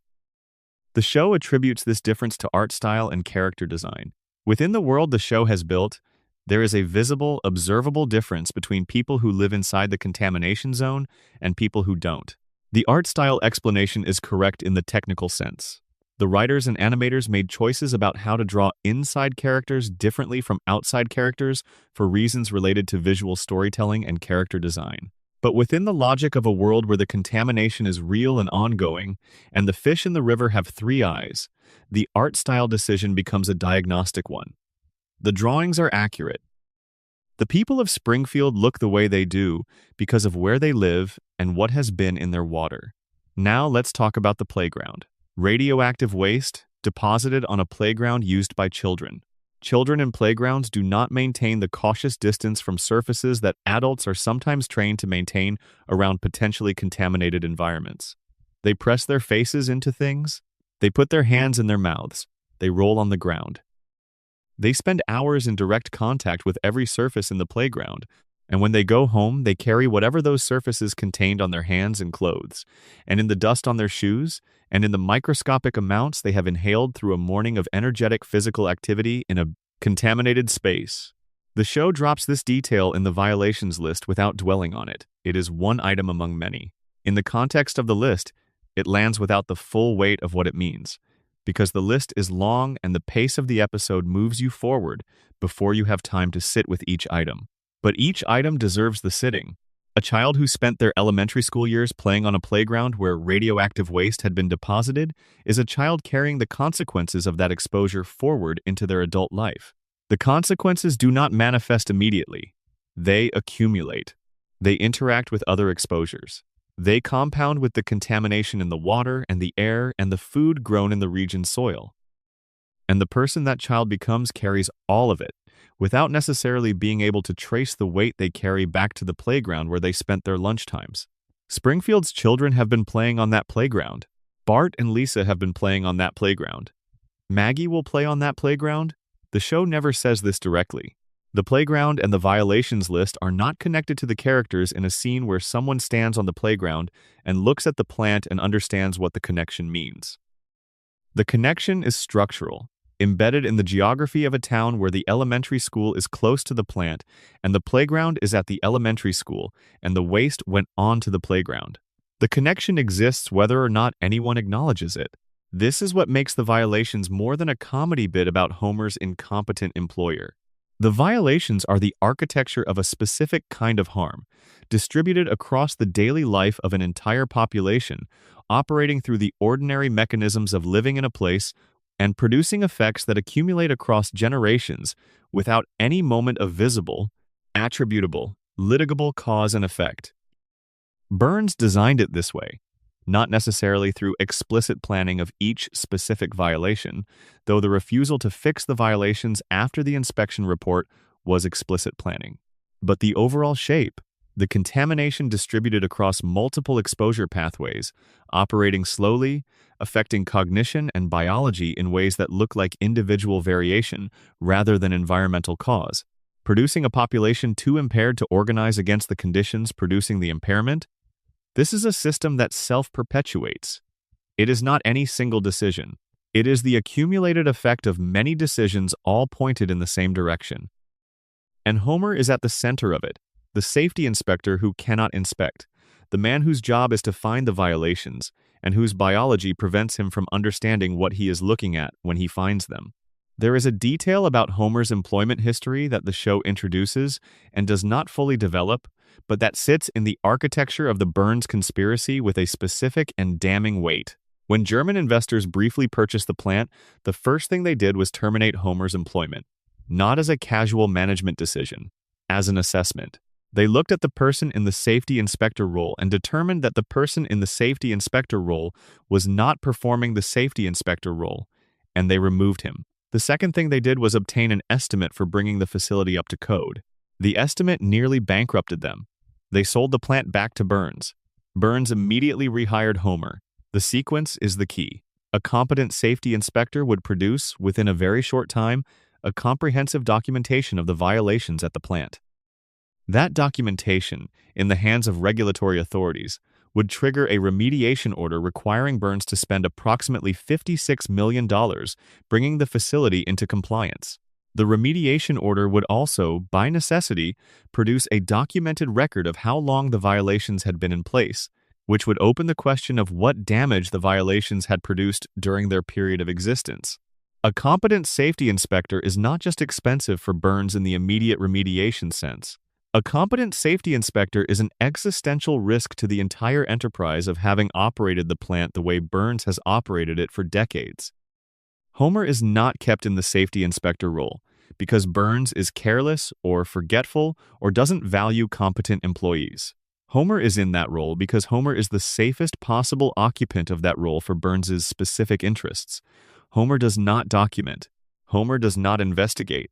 Homer does not connect the 342 violations to the three-eyed fish, to the cognitive profiles of the town's population, to the question of what happens when you spend decades managing a nuclear facility, with cracked cooling towers patched with chewing gum. Homer sits at his console. Homer eats his donut. Homer sleeps. And the plant runs exactly as Burns needs it to run. The warning here is about the specific way that incompetence is sometimes deployed as a tool, not the incompetence that results from hiring badly or managing poorly. The deliberate cultivation of incompetence in a critical role, the strategic placement of someone specifically chosen for their inability to do the job they are supposed to do as a mechanism for ensuring that the oversight function the role is supposed to provide does not actually provide oversight. This happens. It is not a Simpsons invention. Regulatory agencies, institutional oversight bodies, corporate safety departments, all of them have historical examples of this pattern. The appointment of someone to a watchdog role who is either personally compromised, institutionally constrained, or simply not equipped to perform the function the role nominally serves. The watchdog that cannot watch, the regulator that cannot regulate, the safety inspector who cannot inspect. Homer is the most complete fictional depiction of this pattern in the history of American television. And he has been in that chair, at that console, with that donut, for 36 years. The violations are still there. The plant is still running. The water is still receiving whatever it receives. This is the extended warning of the plant, not the single dramatic image of cracked cooling towers and luminous rats and skeletons in the basement. The warning is the daily routine. The ordinary, repeated, unremarkable daily routine of Homer Simpson going to work, Homer Simpson eating his donut, Homer Simpson sleeping, Homer Simpson going home. The warning is that the most dangerous thing in Springfield is not the dramatic moment. The most dangerous thing in Springfield is the completely ordinary day. Because the completely ordinary day is every day. And every ordinary day, the plant runs. Extended section. Burns' history and the century of decisions. We have talked about Burns as he exists now. Old, maintained by weekly treatments, running his plant, employing Homer, holding Springfield's electrical supply in his hands. But Burns did not arrive at this position suddenly. He arrived here through a century of decisions, and the decisions are worth tracing because they form a picture that the individual episodes only partially reveal. Burns was born in the 19th century. The show places his birth somewhere in the 1880s. Though the exact date varies across episodes with the same floating inconsistency, the show applies to all its backstory. He grew up in an era before most of the institutions designed to regulate entities like him existed. The labor movement that established workers' rights and safety standards, the environmental protection frameworks that determined how industrial facilities could interact with surrounding communities, the financial regulations that placed limits on monopolistic behavior, these all came later. Burns grew up and built his early wealth in a world that did not have those structures. He is not merely old, he is pre-regulatory. And the regulations, when they came, arrived in a world that Burns had already shaped. He had already built his facilities. He had already established his relationships with the communities and governments around him. He had already accumulated the resources that would determine his ability to respond to regulatory pressure when it arrived. The regulations came to Burns. Burns did not come to the regulations. This distinction matters enormously. A person or entity that grows up within a regulatory framework learns to incorporate that framework into their operational planning from the beginning.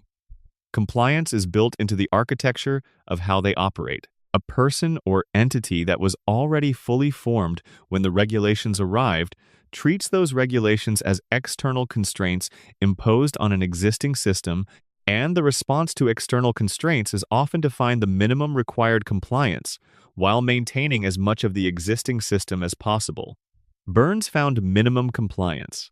He found the cracking point of the cooling towers and placed chewing gum.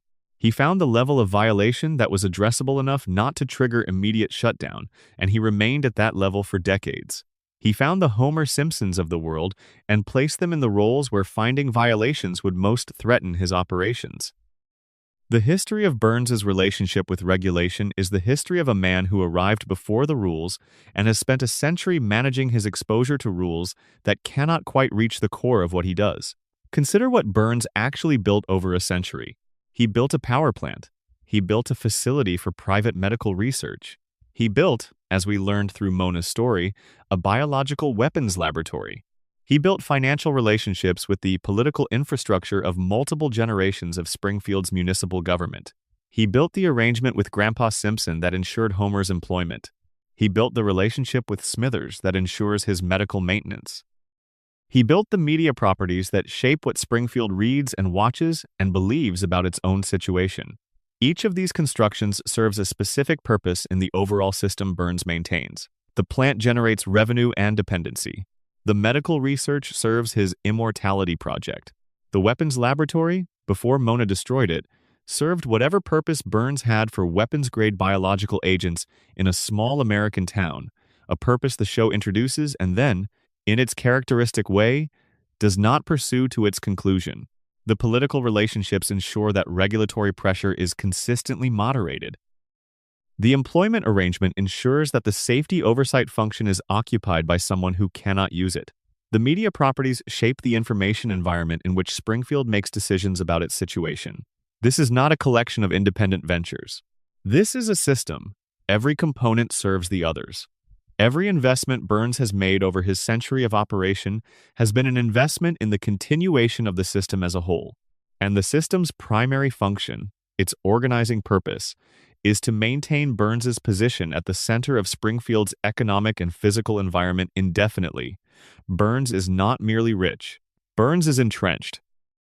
The difference between rich and entrenched is the difference between having resources and having built a structure that uses those resources to perpetuate itself independent of any single transaction or decision.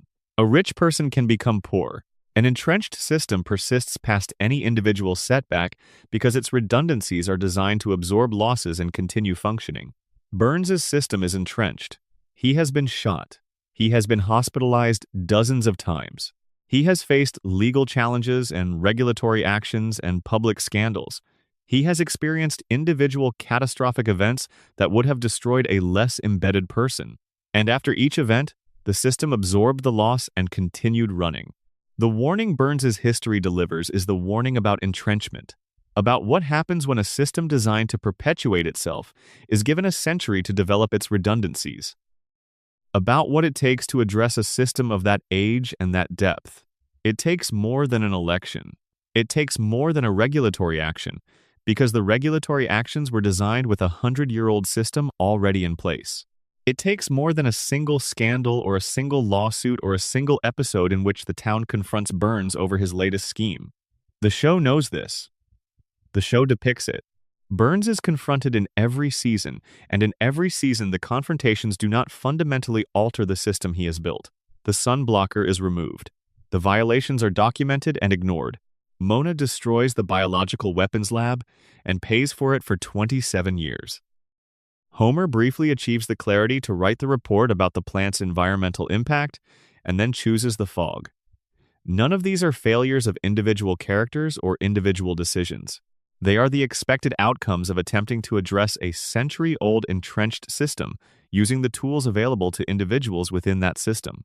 The warning is that the tools that are sufficient to address a young and unstable system are insufficient to address an old and entrenched one. And Springfield has been trying to use individual-scale tools on a system-scale problem since before most of its current residents were born. Burns's history is the history of a problem that grew too large to address by the time anyone was ready to address it. And the warning that history carries is specific and uncomfortable, and it does not come with a solution attached, because the show is not in the business of providing solutions. The show is in the business of providing accurate observations. The accurate observation is, there is a 100-year-old entrenched system operating at the center of Springfield's economy and environment and political infrastructure, and the tools available to the individuals living within that system have not been sufficient to address it in 36 years of trying. The next tool will not be sufficient either, unless it is a different kind of tool than the ones that have been tried. The show cannot tell you what that tool is, but the warning is in the fact that every tool tried so far has been absorbed by the system, and the system has continued running. Extended section. The Simpsons marriage. The warning about love under pressure. There is a warning the show carries that rarely appears in fan theory discussions because it is not mysterious or conspiratorial or dark in the way that the radiation and the coma and the immortal billionaire are dark. It is quieter than all of those, and it might be the one that the show has been most consistently accurate about. The warning is about what happens to love when it is subjected to the specific pressures that the Simpsons marriage is subjected to. Homer and Marge love each other. This is not in question. The show has depicted their love with more consistency and sincerity than it has depicted almost anything else, and the sincerity of that depiction is what gives the show its emotional core. Across 36 seasons and hundreds of episodes, through Homer's disasters and Marge's adjustments and the daily grind of a marriage between two people with fundamentally incompatible personalities, the show has maintained that these two people chose each other and keep choosing each other, and the choosing is real. But the conditions of their marriage are extraordinary in ways the show depicts honestly. Homer is cognitively impaired in clinical terms. He is employed in a dangerous facility performing a role he cannot perform. He earns a wage that should not be sufficient for a family of 5 in any modern economy. He causes disasters with regular frequency. He commits to projects and abandons them. He makes decisions without consulting Marge and then requires Marge to manage the consequences of those decisions. He is, in any honest accounting of the labor distribution within their household, not contributing equally to the functioning of the family. Marge carries this. She has always carried this. She carries the household management, the emotional labor of parenting 3 children with very different needs, the management of the social relationships that keep the family connected to the community, the ongoing stabilization of whatever situation Homer has most recently produced. She carries all of this with a patience that the show, through the Ned Flanders episode and through various episodes that explore Marge's inner life, has suggested is not inexhaustible but is very, very deep. The warning is in the depth of that patience and what is required to maintain it. Marge has, across the show's run, come close to leaving. The show has explored this possibility with enough seriousness that it cannot be dismissed as dramatic decoration. There have been multiple episodes in which Marge considers, seriously, whether she can sustain this, whether the marriage is worth the cost it extracts, whether Homer's love for her is sufficient compensation for the daily reality of being married to Homer. She has always come back. She has always found the reason to stay, the moment of genuine connection that reminds her why she chose this person and keeps choosing him. The show is committed to their marriage surviving, because the show is committed to the family remaining intact, because the family remaining intact is the organizing emotional commitment of the show's entire existence. But the warning is in the work it takes. The invisible, unacknowledged, ongoing labor of maintaining the emotional sustainability of a marriage to someone with Homer's specific challenges. The warning is about what it costs a person to be Marge Simpson, and the cost is not nothing, and the show knows it is not nothing. There is an episode in which Marge takes a job outside the home and discovers something that the show treats as revelation. She is competent. She is good at things. She is capable of functioning in the world outside the household at a level that the household does not require of her. The discovery is presented as positive, which it is, but the subtext is the question of what it means that Marge had not known this before. What it means that the life she was living before the revelation was a life that did not provide her with evidence of her own capabilities. The warning is about the marriage as a container, about whether the container is large enough for the people inside it, about whether the person who carries the most weight in the relationship receives the recognition and the space and the resources necessary to sustain the carrying. The show has never definitively answered whether Marge has enough. It keeps depicting her as having enough, because the alternative ends the show, but the depicting is never entirely comfortable, and it is never entirely secure. The possibility that Marge's patience is finite, that the container has a threshold, that the carrying is sustainable up to a point but not indefinitely, lives at the edges of every episode that gives her interiority. This is the warning the marriage delivers. It is not about love being insufficient. Love between Homer and Marge is not insufficient. The warning is about the conditions love is expected to sustain itself under, about whether the conditions of a life allow for the kind of mutual tending that long-term love requires. about whether a marriage in which one person provides most of the structural support for the relationship and receives comparatively little of the structural support in return is a marriage that can sustain itself across decades. The answer the show gives is yes, barely, with regular intervention through the accumulation of small, genuine moments that tip the balance back toward the sustainable every time the weight threatens to pull it the other direction. The warning is in the barely, and the warning is particularly resonant in the context of everything else the show has built around this family. The contaminated environment, the economic precarity, the cognitive impairment, the employer who is actively hostile to the family's well-being. These are not neutral conditions. These are conditions that produce stress, and stress accumulates in marriages the way it accumulates in everything else in Springfield. Slowly, below the threshold of the dramatic, building toward a breaking point that the show has been careful never to allow to arrive. Because arriving at that breaking point ends the marriage, and the marriage ending ends the family, and the family ending ends the show. So the barely stays barely, the weight stays manageable, the carrying continues, but the warning is honest about the cost. And the cost has been there in every season, in the lines around Marge's patience and the exhaustion that occasionally shows through her blue tower of hair, and the moments when she sits alone in a room and the expression on her face is not the expression of a woman who is fine. The warning is in those moments. The show sees her, it always has. Extended section. Bart's rebellion. The warning about what happens to anger in a town that won't change. Bart Simpson has been 10 years old for 36 years. He has been in 4th grade for 36 years. He has been in trouble for 36 years. He has been the show's most visible embodiment of resistance to authority, of the impulse to push against structures that feel arbitrary and constraining, of the particular energy of a person who has not yet been fully socialized into accepting the world as it is. He has also gotten nowhere. This is the warning Bart carries, and it is as honest as the show gets about the futility of a certain kind of resistance. Bart's resistance is constant and genuine and total.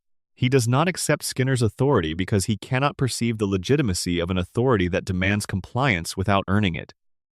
He does not accept the educational system's implicit promise that sitting still and following instructions leads somewhere worth going, because from where he sits, the destination looks less like a reward and more like an extension of the sitting and the following.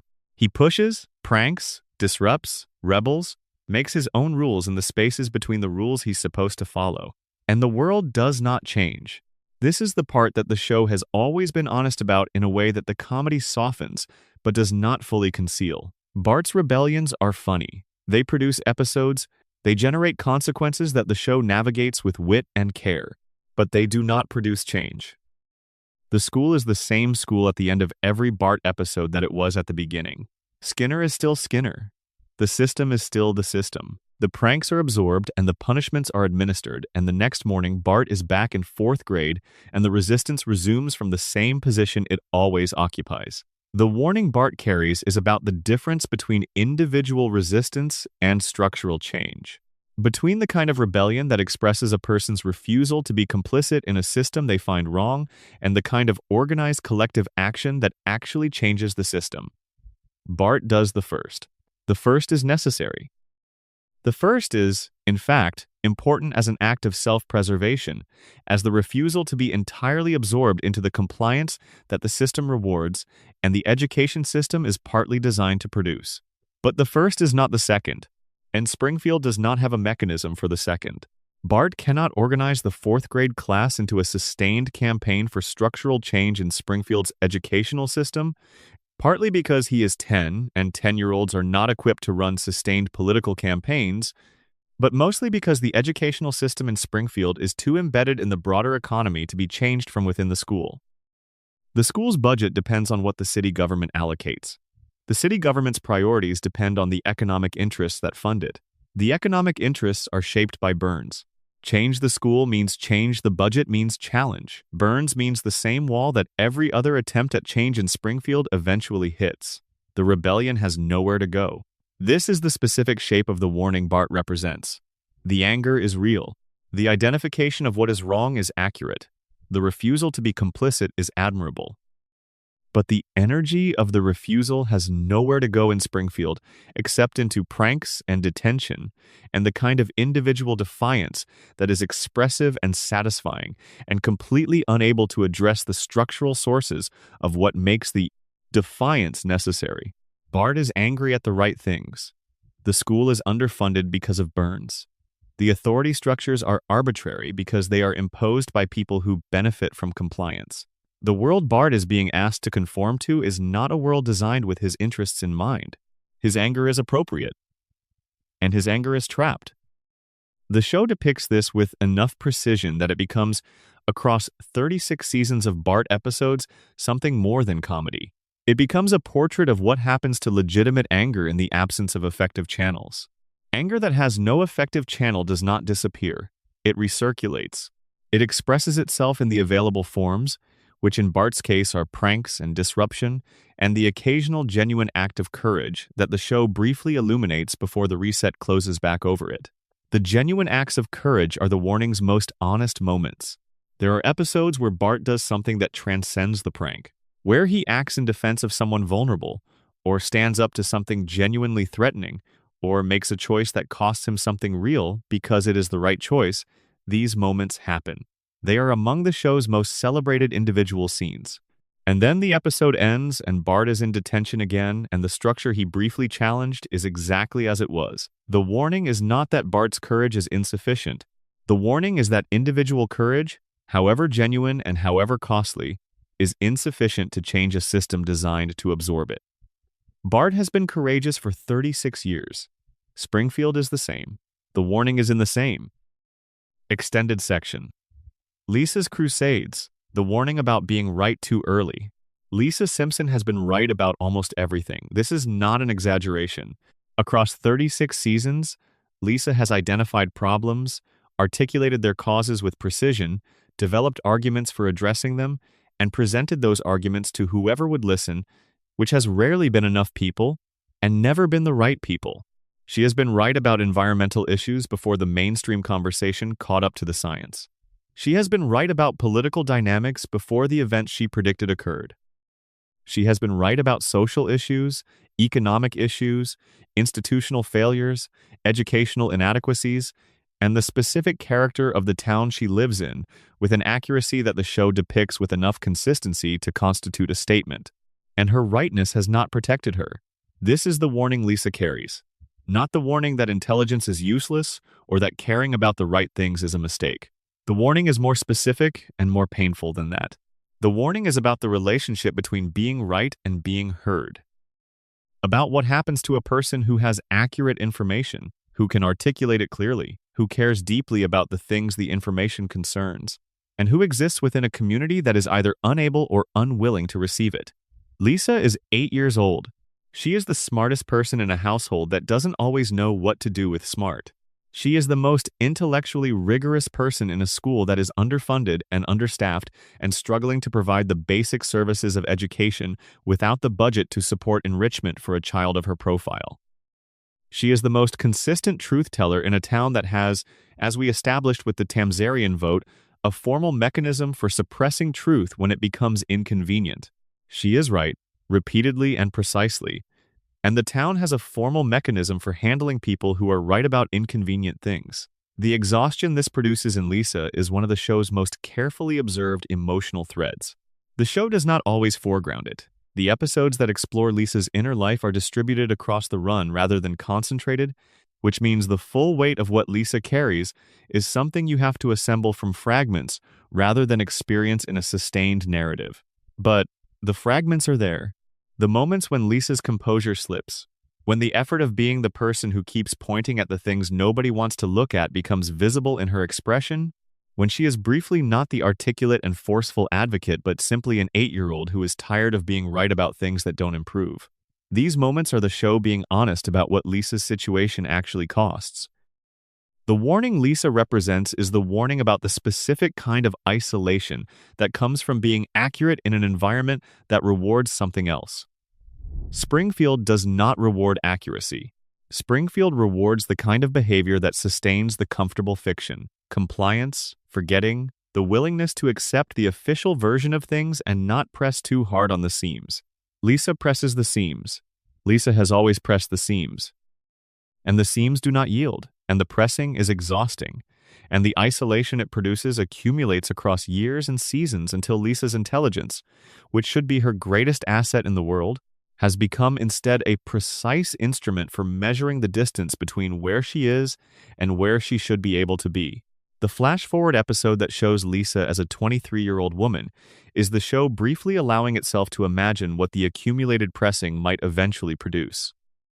A young woman who has maintained her convictions and her intelligence through everything Springfield could throw at them and has arrived, after all of it, at something approaching the life her gifts deserve. The episode closes. Lisa returns to 8, and the pressing resumes. The warning is, being right too early, being right in the wrong environment, being right with insufficient institutional support, is its own form of sustained harm. The harm is not physical.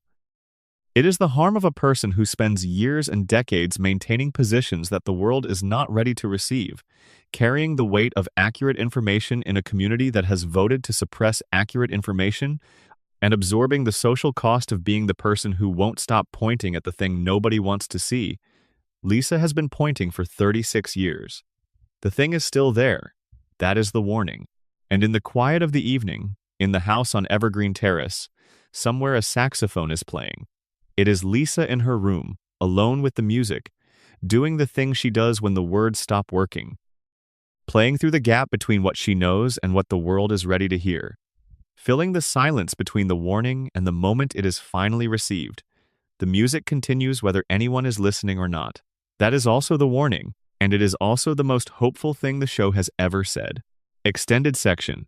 Springfield's mob. The warning about the crowd that forms in 30 seconds. Springfield riots easily. This is one of the show's most consistently observed characteristics, and it is one that receives less analytical attention than it deserves because it is consistently played for comedy and because the comedy is very effective. The mob forms quickly. The mob is angry about things that shift and combine and recombine in ways that defy logical analysis. The mob disperses just as quickly as it forms, often because of a single deflection, a distraction, a speech that lands a particular way, or a sudden shared experience that redirects the collective energy. The mob is funny. The mob is also a specific warning about the political life of a community that has been cognitively impaired by its environment, economically controlled by a single entity, and systematically deprived of effective channels for legitimate grievance. When a community has access to functional mechanisms for political participation, when elections matter, and representatives are responsive, and institutions are capable of addressing the things citizens bring to them, the mob tends to stay dormant. People route their frustrations through the available mechanisms. The frustrations find expression in votes, in letters, in organized advocacy, in the kinds of sustained collective action that require patience and institutional faith, and the belief that the mechanism will eventually produce the result. Springfield's mechanisms do not produce results. Elections happen and Burns maintains his position. Regulatory actions are initiated and resolved without consequence. The police respond to whatever call arrives and then go back to their donuts. The politicians are managed or ineffective or both. The institutions that should provide channels for legitimate grievance in Springfield are either captured or incapable. When legitimate channels are unavailable, the frustration accumulates. And when the frustration accumulates without release, it finds illegitimate channels instead. In Springfield, the most available illegitimate channel is the spontaneous mob. The crowd that forms when someone identifies a target that carries whatever accumulated frustration has been building, that provides the collective release of action that the legitimate channels have failed to provide, and that disperses after the release without having produced any change in the underlying conditions. The mob forms because the vote doesn't work. The mob disperses because the mob, by its nature, cannot sustain the organized effort required to address what the vote failed to address. And the next morning, Burns is still running the plant, and the water is still receiving the discharge, and the town is still exactly what it was. And the frustration begins accumulating again toward the next mob, the next spontaneous collective action that will feel like power and produce nothing durable. The warning is in the cycle. Communities that form mobs easily are communities in which the legitimate mechanisms of political life have failed. The mob is not a sign of civic dysfunction in isolation. It is a sign of institutional failure so complete that the most cognitively available form of collective action is the spontaneous crowd rather than the organized campaign. Springfield has been mobbish since season 1. The plant has been running since season 1. The correlation is not accidental. Extended section. The retirement home, the warning the show keeps in the background. There is a building in Springfield that the show visits occasionally, and that carries a warning the show never quite articulates but always implies. The Springfield retirement castle is where Abe Simpson lives. It is where the town's elderly population is housed when the family unit can no longer contain them or chooses not to. It is not depicted as a place of particular warmth or dignity. The residents are bored and neglected and largely invisible to the community that placed them there and then did not look back. Abe is Homer's father. He appears in episodes with enough frequency to be a character with developed personality and history. He is also in the background of his existence, a man who has been placed in a facility and left there, who calls his son on the phone and sometimes gets through and sometimes doesn't, who lives in a room in an institution that the show depicts as underfunded and understaffed, and fundamentally inadequate for the residents it houses. This is not the show's primary focus. Abe's residence in the retirement castle is background, context, the established condition of his life. It is not typically the drama of an episode. It is simply where Abe is. And the warning it carries is in the simply where Abe is contains a very specific statement about how Springfield values its elderly population. The retirement castle exists. The elderly are there. The community does not think about them between their appearances in episodes. Burns, when he needed to clear land for a project, destroyed the retirement castle, and this is presented as one of his many acts of callous indifference. But the retirement castle being vulnerable to destruction tells you something about its position in Springfield's priorities. It is not protected. It is not valued. It occupies land that a more economically significant use can displace it from if the motivation is sufficient. The warning the retirement castle carries is about what a community values and how that valuation is encoded in what it protects and what it leaves vulnerable. The plant is economically central and therefore protected. The retirement castle is economically peripheral and therefore vulnerable. The residents of the retirement castle are economically irrelevant and therefore invisible. This is not a Simpsons-specific observation. It is an observation about how economies, when they are organized around the prioritization of economic productivity over human value, tend to treat the people who are no longer economically productive. The elderly, the disabled, the very young, the cognitively impaired, all of the categories of people who are not primary economic participants receive whatever is left after the economically central have been served. In Springfield, what is left after Burns and the plant and the economically productive population have been served is the Springfield retirement castle. Abe lives there. And Abe, in the context of the Burns conspiracy, in the context of the deal he struck that protected Homer's employment at the cost of suppressing the truth about Burns's crimes, is carrying a secret that the retirement castle does not know it is housing. The old man in the room knows something about the richest man in town. He made a deal with that man. And the deal has protected his son and buried the truth, and Abe has lived with that weight in the retirement castle for seasons, going back to his room at night, in a building that stands because nobody has gotten around to tearing it down again yet. The warning the retirement castle delivers is about the long tail of complicity, about what it means to make a deal with a powerful entity to protect someone you love, about how that deal continues to shape the landscape of everyone's lives, invisibly and consistently, long after the moment of the deal has passed. Abe's deal protected Homer. Abe's deal sustained Burns. Abe's deal buried the truth about Mona's story and Homer's potential and the full picture of what Burns has done to the Simpson family across 3 generations. And Abe goes back to his room, and the retirement castle stands. And the warning is in the longevity of consequences. The warning is in the fact that a decision made decades ago by a frightened man trying to protect his son continues to shape the present, continues to determine the geography of who knows what, and who says what, and who goes to work for whom, with the same quiet persistence that the contamination in the water supply continues to shape the biology of the people drinking from it. Consequences accumulate. They do not expire. They sit in retirement castles and in river water, and in the frontal lobes of men with crayons, and in the FBI files of women who fought back, patient and persistent, and indifferent to whether anyone is paying attention. The warning is always in the patience. Springfield is very patient. The plant is very patient. And the river flows, and the fish swim, and the cooling towers exhale their slow columns of steam into the sky above the town, and everything continues, as everything always continues, into the next evening, and the next season, and the next episode, until the show itself is ready to press play, or until we are. End of additional sections.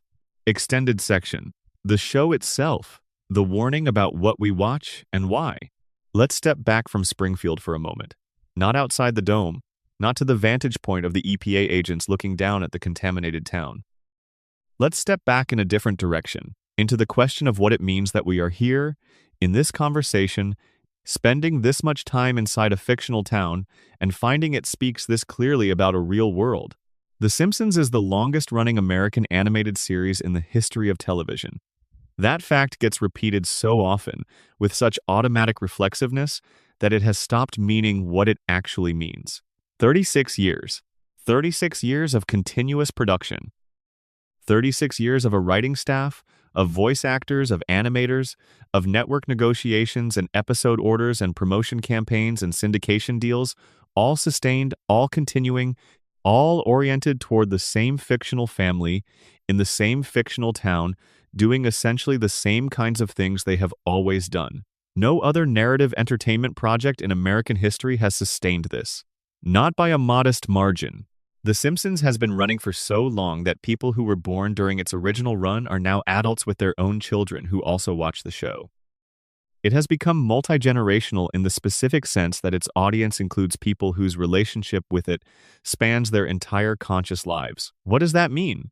It means the show has been present during more of American life than any other single narrative work. It has been the background of more Saturday mornings and Sunday evenings and sick days and lonely nights than any other television program. It has been the specific kind of comfort that ambient familiar entertainment provides, the kind that doesn't require active engagement, that can run in the background of a household and still deliver something when you look up at it. And woven through all of that comfort, across all those years, has been the accumulation of warnings we have been exploring. The comfort is the delivery mechanism. This is the most precise statement of what the show has been doing with its warnings for 36 years. The warnings are not delivered in spite of the comfort. They are delivered through it. The show uses its status as the most familiar and accessible piece of American entertainment to get the warnings into living rooms and headphones and streaming sessions where they would not otherwise reach. A documentary about nuclear plant safety violations does not get the audience that The Simpsons gets. A political analysis of how monopoly capitalism operates in small-town American economies does not reach the people who watch Homer eat a donut. A philosophical examination of how communities maintain comfortable lies at the expense of inconvenient truths does not become multi-generational viewing. But The Simpsons does all of those things, continuously, inside the container of a comedy about a dysfunctional family in a fictional town, and it reaches everyone, and it keeps reaching them across decades, and the warnings accumulate in the audience the way the contamination accumulates in Springfield's water supply. Gradually, below the threshold of immediate alarm, building towards something that only becomes visible when you stop looking at individual episodes and look at the whole. The warning the show is delivering through its own existence is, this is what a sustained, honest observation of American culture looks like when it is kept alive long enough to accumulate weight. Not a single incisive piece of criticism. Not a season of sharp satire that ages and is replaced. An ongoing, continuous, patient accumulation of specific observations about specific mechanisms of American life, delivered with enough comedy and warmth to maintain the audience across decades of cultural change, and building across all of that time into something that cannot be summarized in a season or an episode or a critical review. The show is the warning, not any individual element of it. The whole thing, the 36 years of it, the 800 episodes of it, the particular texture of what it is to have watched it from childhood through adulthood and to find it still there, still running, still depicting the same family in the same town doing the same things, is itself the most complete statement the show makes. We kept watching. We kept coming back. We have been in Springfield, voluntarily, continuously, for 36 years. And the plant has been running the whole time. The warning is in our continued presence. The warning is in what it means that this is the show we cannot stop watching. This specific show about this specific town with these specific problems. We could have watched anything. We have, in 36 years, had access to more entertainment options than any previous generation of human beings, and we have returned repeatedly to the contaminated town with the three-eyed fish and the incompetent safety inspector and the immortal billionaire and the truth tied to a train. We have chosen Springfield, not the comfortable parts of Springfield only. The uncomfortable parts, too, the episodes that show the machinery, that depict the vote to keep the lie, that follow Mona's story to its conclusion, that sit with Homer in the hospital, when he has permanently lost 5% of his brain and responds by laughing without knowing why he is laughing. We watch all of it, and the watching is not passive. The watching is a relationship. 36 years of returning to something is a form of commitment, even if the commitment is mostly unconscious and partly just habit, and partly just the fact that the show is always there, and the Sunday night slot is familiar and Bart is still 10.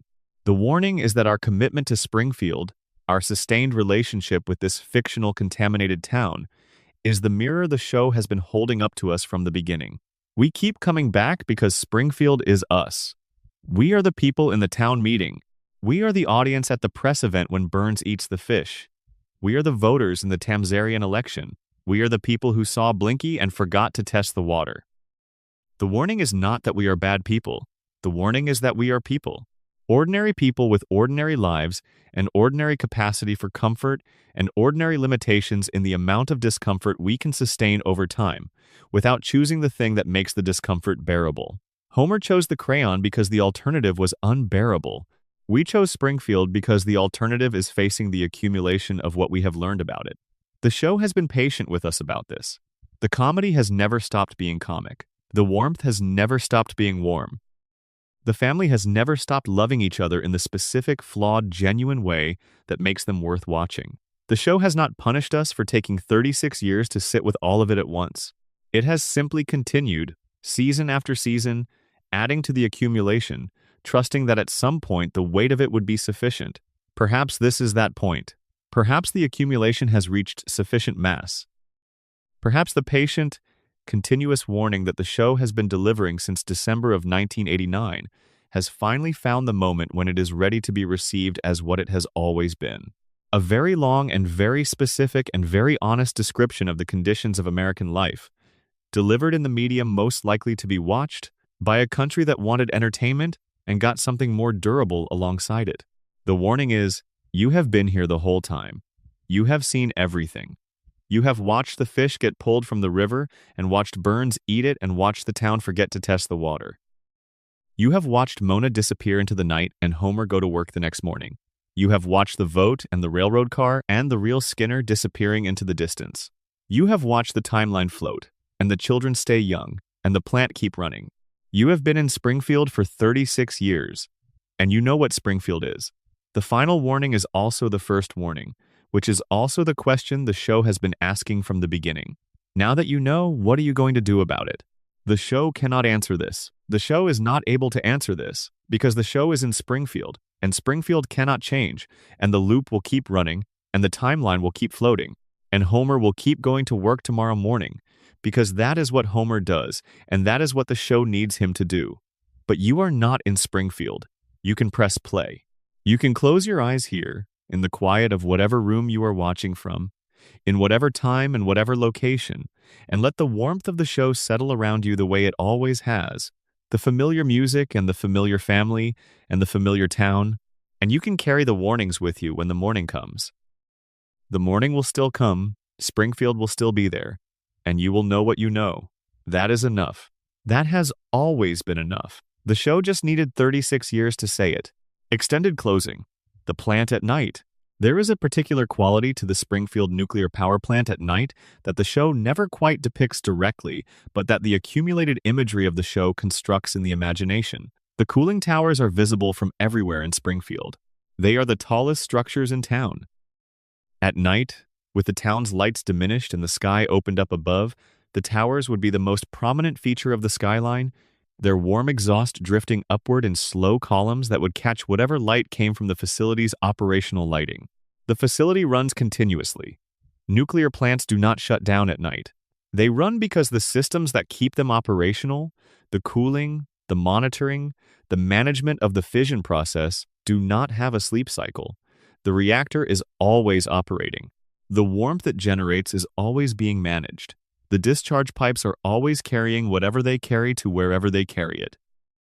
At night, the contamination in the river is still moving. At night, the three-eyed fish is still swimming.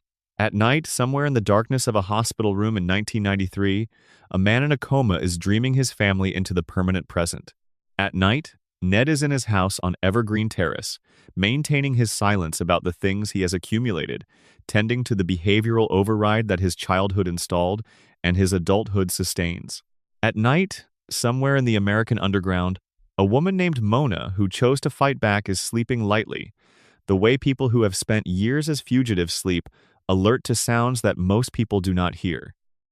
At night, in his mansion, Burns is sleeping the sleep of the recently treated, his weekly intervention fresh in his system, his diseases held in equilibrium for 7 more days.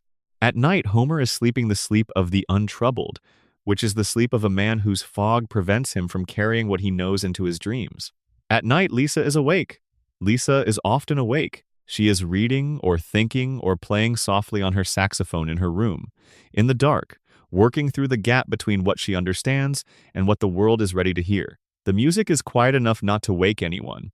It is present enough to fill the room with the evidence that someone in this house is still paying attention. At night, Maggie is in her crib. Her eyes are open. They are always open. She is watching the room with the patient, comprehensive attention of someone who has decided that the most important thing she can do is watch. The town is quiet. The plant is running. The river is flowing. The warning is patient. It has always been patient. It will be patient tomorrow and next season, and in whatever year the show finally airs its last episode, and Springfield goes dark for the first time since December 1989. Until then, the loop runs. The family sits on the couch gag plays, and the warning continues, as it always has, quiet and present, and waiting for the morning when the person who has been watching is finally ready to do something with what they have seen. Sleep well. Springfield will be here when you wake up. It always is. That is the whole point. That has always been the whole point. Complete final script. Fall asleep to every Simpsons warning that nobody took seriously until it was too late. Structure delivered. Section 1. The nuclear plant. The first and biggest warning. Section 2. Blinky the three-eyed fish and the silence that followed. Section 3. The crayon Homer's brain and the intelligence that was taken. Section 4. Mr. Burns, the warning of unchecked wealth. Section 5. Mona Simpson, the warning of what happens when someone fights back. Section 6. Who shot Mr. Burns, the warning about justice never delivered. Section 7. Maggie's silence, the warning the family refused to read. Section 8. The principal and the pauper, the warning about choosing lies. Section 9.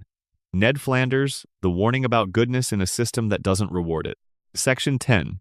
The predictions warnings, dressed as jokes. Section 11. The floating timeline, the warning about refusing to change. Section 12.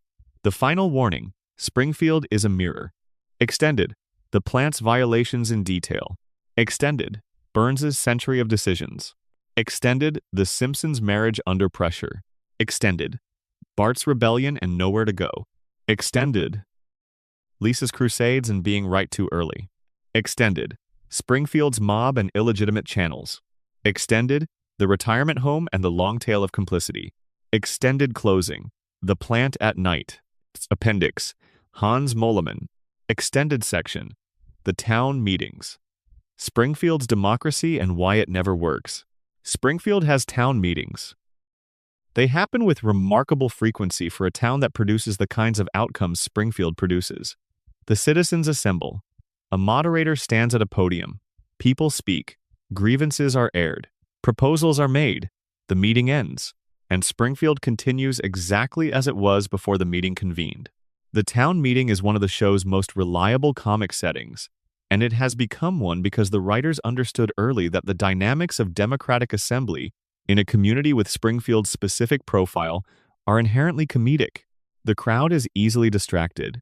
The agenda is hijacked by whoever shouts the most convincingly. The decisions that emerge from the meeting bear only a passing resemblance to the deliberations that preceded them, and the outcomes of those decisions, if they are implemented at all, rarely survive contact with the actual forces that shape what happens in Springfield. But the comedy of the town meeting rests on a foundation that the show is unusually honest about.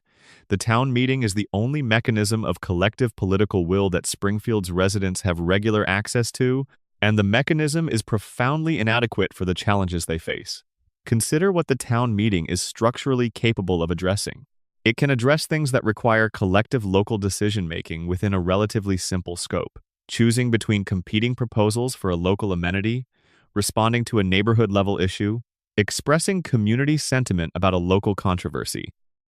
These are the kinds of problems that the town meeting format evolved to handle: low stakes, local, manageable, solvable through collective consensus within the bounds of local authority. The town meeting is not built to address what Springfield needs it to address. The plant's 342 violations are not a local amenity dispute. They are a federal regulatory matter requiring sustained institutional engagement at the level of the Environmental Protection Agency, the Nuclear Regulatory Commission, and potentially the Department of Justice. A town meeting can express outrage about the violations. It can pass a resolution demanding that something be done. But the resolution has no enforcement mechanism, the demand has no teeth, and Burns's lawyers will be in federal court before any municipal action reaches the point of consequence. The sunblocker is not a neighborhood-level issue. It is a monopolistic use of infrastructure that affects every resident of the town and requires antitrust intervention at a scale that Springfield's government cannot mobilize. A town meeting can produce a consensus that the sunblocker should be removed. It cannot compel a billionaire to remove it. The contamination of the water supply is not a problem solvable by collective local consensus.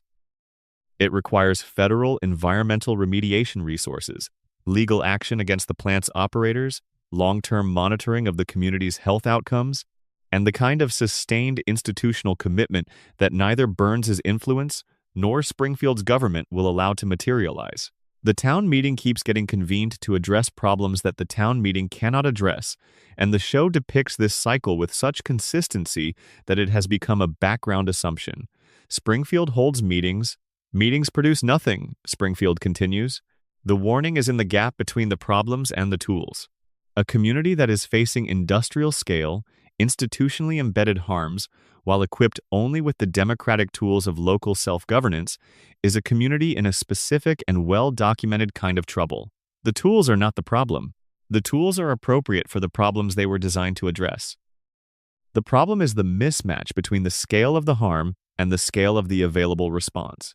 Springfield keeps reaching for its town meeting when what it needs is something with considerably more institutional reach.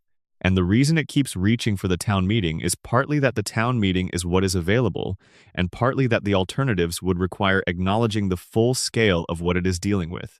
Acknowledging the full scale of what Springfield is dealing with is the Tamsarian vote in a different form. Better to hold a meeting, better to express the outrage and pass the resolution and feel, for the duration of the meeting, that something is being done. Better to go home afterward and turn on the lights and feel the weight of the meeting's energy slowly dissipate over the following days as the plant continues running and the water continues receiving and Burns continues signing. Homer's paycheck. The meeting was held. Something was done. The something was not sufficient, but the having done it provides just enough relief from the accumulated pressure to reset the cycle, and the cycle is what Burns is counting on. Because as long as Springfield is routing its grievances through the town meeting, and the town meeting is producing nothing durable, and the nothing durable is providing just enough pressure release to prevent the alternative from being considered, the plant continues operating without the intervention it would require to actually change. The town meeting is the release valve. Every meeting Burns does not prevent is a meeting he has decided is less threatening than the alternative. The alternative would be sustained, organized, legally competent challenge to his operations through the mechanisms that actually have authority over nuclear facilities: federal regulators, state attorneys general, class action litigation on behalf of residents with documented health impacts, congressional hearings. These are the things that would require Burns to engage with his plant's record at a level of institutional seriousness that his management of Springfield's local governance cannot deflect. The town meeting cannot produce any of those things. The town meeting produces resolutions and expressions of outrage and occasionally a symbolic vote that Burns addresses through a single phone call to the right municipal official. The warning is about the specific inadequacy of available tools. The warning is about what communities are given and what communities are not given. Springfield was given a town meeting. Springfield was not given the institutional infrastructure to challenge a century-old nuclear monopoly. And the town meeting, held again and again and producing nothing again and again, provides enough of the feeling of democratic participation to prevent the deeper question from being asked. Why is the only tool we have for addressing this problem a tool that cannot address this problem? That question is the door to everything. It is the question that opens onto the plant's history, onto Burns's relationship with the regulatory infrastructure, onto the deals that kept Homer in his chair, and Abe's secret buried and Mona in the underground. The question of why the available tools are the available tools is the question of who built the landscape of available tools. Springfield does not ask this question. The town meeting never gets there. The meeting ends. The crowd disperses. The lights come on as everyone goes home, and the plant is still running in the dark. Extended section. The show's writers, the warning about labor and credit, behind the show, behind the characters in the town, and the accumulated decades of Springfield are the people who wrote it. They are worth a moment, because they are part of the warning in a way that the show's public presentation does not always acknowledge. The Simpsons has had many writers across its run. Some have become famous. Conan O'Brien, who left to host late-night television, carries his Simpsons tenure as one of his primary cultural credentials. Others have remained less publicly visible, doing the work of producing the show week after week, season after season, through the institutional machinery of a major network production. Writing a long-running television show is a specific kind of labor. It is the labor of sustaining a creative vision across time, across seasons that require different creative approaches, across the inevitable degradation that comes from institutional pressure to produce content at a pace that creative work struggles to sustain. The writers who produced the show's golden age, the seasons that spawned the theories and the predictions and the emotional core that made the show matter, were doing something that combined high intelligence with specific craft, with the institutional endurance to sustain both under conditions that included network notes and episode orders, and the practical realities of industrial entertainment production. The warning the writers carry is not about them specifically. It is about the system they worked within. A writing staff of highly educated, intelligent, motivated people produced some of the most culturally significant television in American history. They built the Springfield that generations have returned to. They embedded the warnings we have been examining. They created the emotional architecture that makes the show more than entertainment. And then the institution continued. The episode orders did not stop when the Golden Age did. The requirement to produce the show, season after season, regardless of whether the creative conditions were sustaining the quality that the early seasons established, did not end. The show continued because shows of this scale continue until the institution decides to stop them, and institutions of this scale do not stop things that are still generating revenue. The warning is about the relationship between creative work and institutional economics. The writers who made the show great were working within an institution whose primary obligation was not greatness. The institution's primary obligation was continuous production of a product with an established audience. When those two things aligned, as they did during the Golden Age, extraordinary work was possible. When the conditions that sustained that alignment shifted, the institutional obligation continued and the creative quality shifted with it. The fans have been debating when The Simpsons got bad for 20 years. The answers range from Season 8 to Season 12 to Season 20 and everything in between. The debate is real, and the positions are defensible depending on your frame of reference. But the underlying dynamic is consistent. The show was sustained past the point at which the conditions that produced its best work remained in place, because the institution required it and the economics justified it.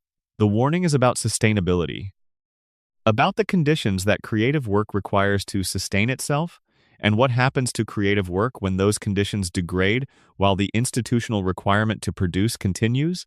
Springfield is still being produced. The families are still intact. The loop is still running.